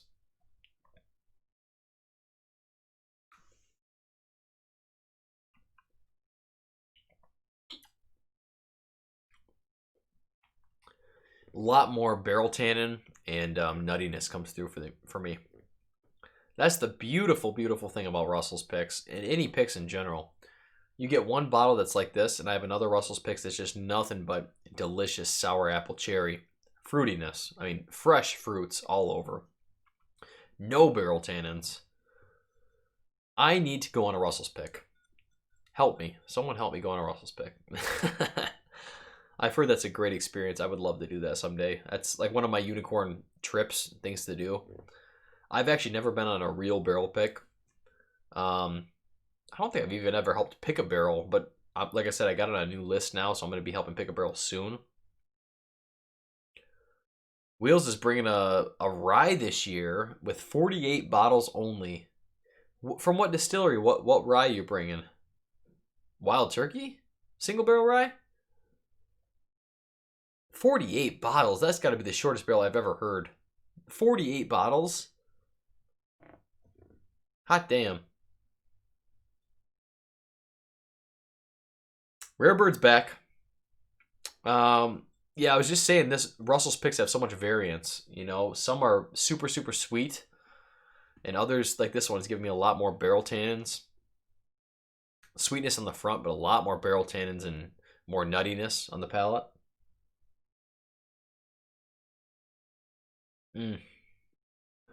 I think Russell's picks are probably the best. Probably the best store pick out there, honestly. What is your... Answer this question. What's your favorite store pick? What store pick bourbon or whiskey or whatever do you lean towards? If you can find them. Do you have one you like more than another?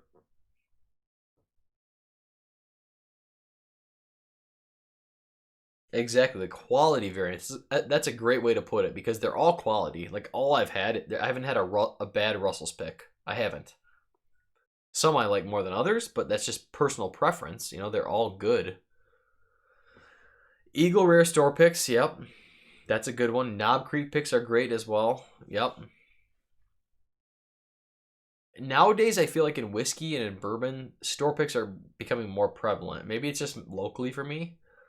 But 3 years ago, I had virtually no store picks at my disposal. I mean, stores weren't doing them really. Now I've got people doing Buffalo Trace picks all the time. That's the most common, you know. I've got Russell's picks. I've got Eagle Rare picks every once in a while. So it's great. I mean, it's great for the consumer. They still sell out so quick. You know, it's too bad, but... Small distillery, but it's a small barrel too. Says Wheels. Yeah, I think I just like the Wild Turkey profile. Like, I think that's just me. You know, Rare Breed's always one of my go-to bottles. Honestly, that's one of my daily drinkers. I hate to say it, but it is. Wild Turkey 101. If I don't know what I want to pour at the end of the night, I just come down here. It's just Wild Turkey 101. Like, that's the answer every time. So I think Russell's picks are probably my favorite.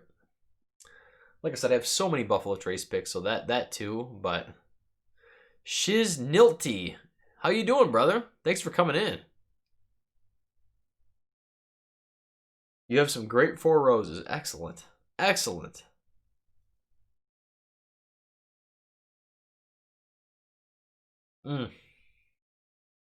So good. That's so good.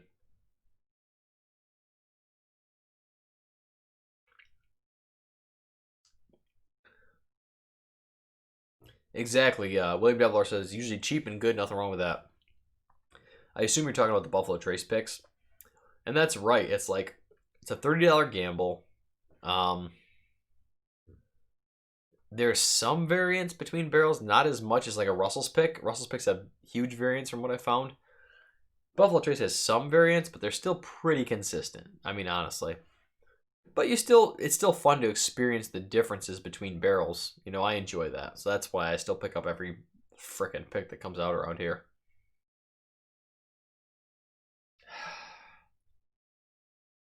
$101 is the perfect daily. I can't disagree. I mean, the proof, flavor profile, it's all good. It's all good. Well, damn. Just enjoying some William LaRue Weller after watching your video got me in the mood. Good for you. Good for you. We tried that earlier tonight. That is some delicious stuff. Most disappointing store pick? Blanton's is the right answer. I only have one Blanton store pick, and it's better than the standard I've had, but it's not incredible. Like, it's nothing to write home about, really. You know, it's okay. Blanton's is another one that's, once you're into bourbon and you know bourbon, it's a love or hate thing. In the beginning, it's like, I gotta get Blanton's. That was me. I gotta get Blanton's, you know. Secondary, can I get Blanton's? Now, what date? What date do I want to get Blanton's? You know, it's like, I found some locally. I got one, and it was like, this is good. It's nice and sweet. You know, it's easy. But the bottle's pretty. But there's better flavor out there, for sure. In my opinion. Once you've had a lot of whiskey and you know whiskey, you'll realize the 6-year blends, it's most of them, I'll say most of them are very average, in my opinion. Straight from the barrel, that's a different story. That is some incredible whiskey. I mean, that is some incredible whiskey. My last live, I think it was, I did a blind from Christopher David again, and Straight from the Barrel was in there and it won. It's just an overall incredible pour. It really is.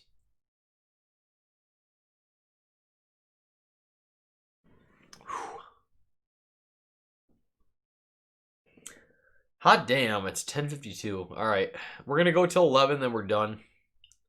It's time. I'll still jump on voice chat afterwards, so everyone go check out my Discord, and we'll jump on voice chat and talk a little bit. I'll finish up what's in the glasses here. Put me right to sleep. Which is crazy, Scary Peeper. He says, Wild Turkey 101 always finishes at near top when you do blind for buddies. And that's because they blend in older whiskey in their mix. You know, they do. They have 6.5 year is the average usually for the Wild Turkey 101. So it makes sense. You know, you put it against normal average stuff, especially, it's going to fare pretty well. The proof alone, the flavor profile, I think it's, I don't know, Wild Turkey's always thought of as like, I shouldn't say it, but like trailer trash whiskey. You know, it is. But it's not. Like, if you know, William Devilar, you're a terrible influence. I'd consider it, but nah, I don't know. It'd have to be something, I don't know.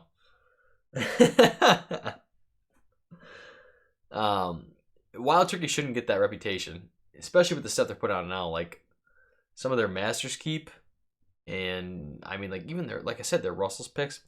The 101, it's damn good. I'd put it ahead of, I like it more than Buffalo Trace, regular Buffalo Trace myself. I do. So, I don't know. I think that reputation will continue to turn around as the years progress, personally.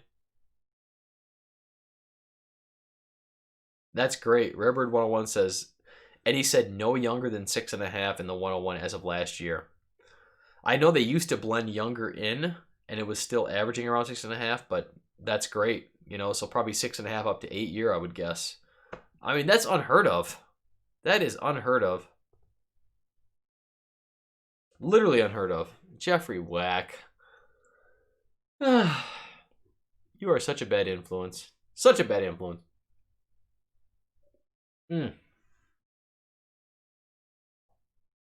Well, I've got a couple Pingrees. So I've got the Pingree Black Label, which is the 60% one, or I've got the Red Label, which is their 4-year, their own distillate.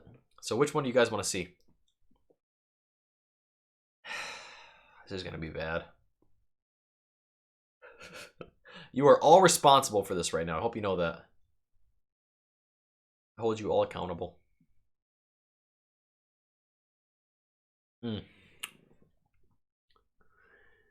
Justin Park just jumped in. Been so spoiled with barrel proof bourbons, hard to go back to lower proof.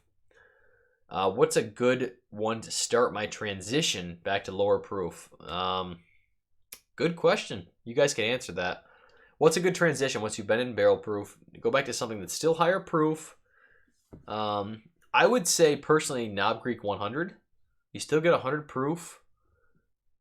Great flavor profile still. We were just talking about Wild Turkey 101. That's another one that's great. If you're looking for a daily drinker, at least, I would say Wild Turkey 101.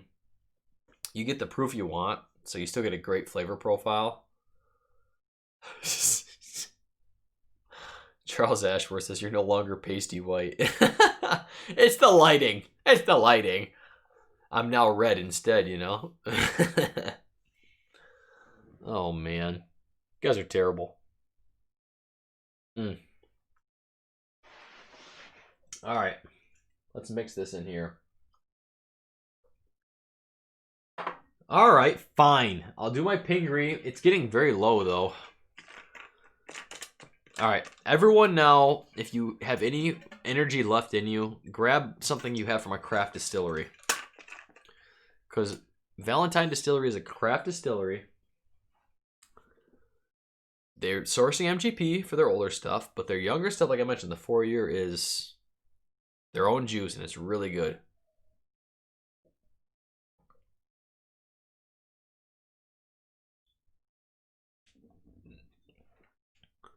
No, not freaking bottle killing, Robot Scott. Thank you very much. You want to see how much this bottle kills left? That's like 8 ounces. I would die from my wife killing me. The cork pop on the Valentine, though, was disappointing. Is that better? Let me know. Okay, Jeffrey Weck has a Pingree 10. Yes. Pingree. Rarebird, thanks for stopping in. Thanks for coming. Have a good night. Pingree 10. I've tried a couple different single barrels of the Pingree 10. Holy crap. The blue label is something special. I mean, just like the black label here. I love this stuff. Clear this out.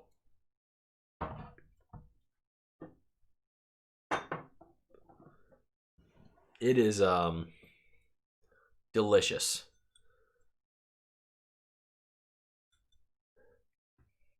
I'll say a lot of craft distilleries I'm very leery of. I'm not a big fan. Valentine's doing it, and they're doing it well. I don't know if Valentine shows up anywhere else around the country. I hope it does. It probably doesn't. This is just incredible whiskey. Incredible whiskey. MGP sourced, as I mentioned. This is a 7-year age statement, but they blend in majority 11 and 12-year-old, 12 and 13-year. One of the two. Older barrels. And it's just classic MGP. Amplified sweetness, even from what we tried earlier with the Remus.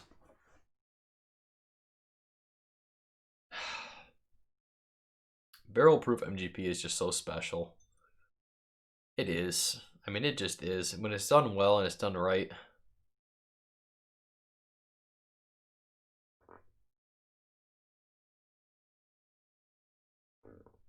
Scary People ask, what's your favorite bottle to share with friends and family? Good question. I'm pretty bad. Like, I bring over stuff I shouldn't bring over to people's houses. Like, I bring my rare whiskey. Like, down to Texas, I brought Larceny Barrel Proof, my Michter's Toasted Barrel. And, we shared that with everyone, which is awesome. But I wish, now looking back, I wish I still had my Toasted Barrel. I should have brought it back home. It was like half gone or more, though, so I didn't want to risk shipping it and spilling everywhere. But that was an incredible whiskey. I never got to review it on the channel, but that was one of my favorite ryes. Number 3, I think, on my list for 2019 this year. So, I overshare, I'd say. I'm going to a tasting tomorrow. I'm going to be bringing the 4 Roses, probably the LaRue Weller. It's fine, though. Like, that's what it's for. I mean, we pay good money for this stuff, but it's about the experience you have with the people you're sharing it with, Honestly, that's what it is. So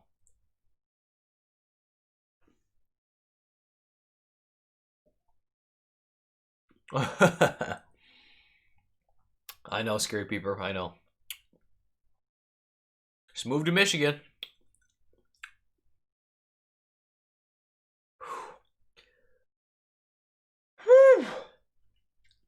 There's the proof back, kick in the face. Ay, ay, ay, ay, ay.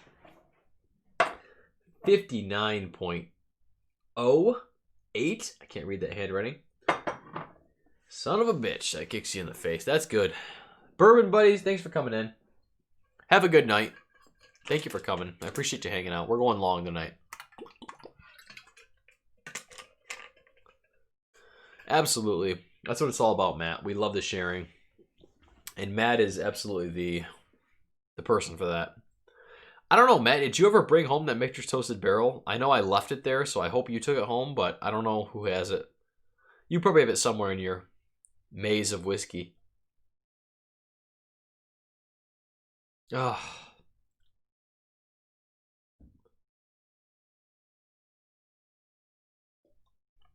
Oh.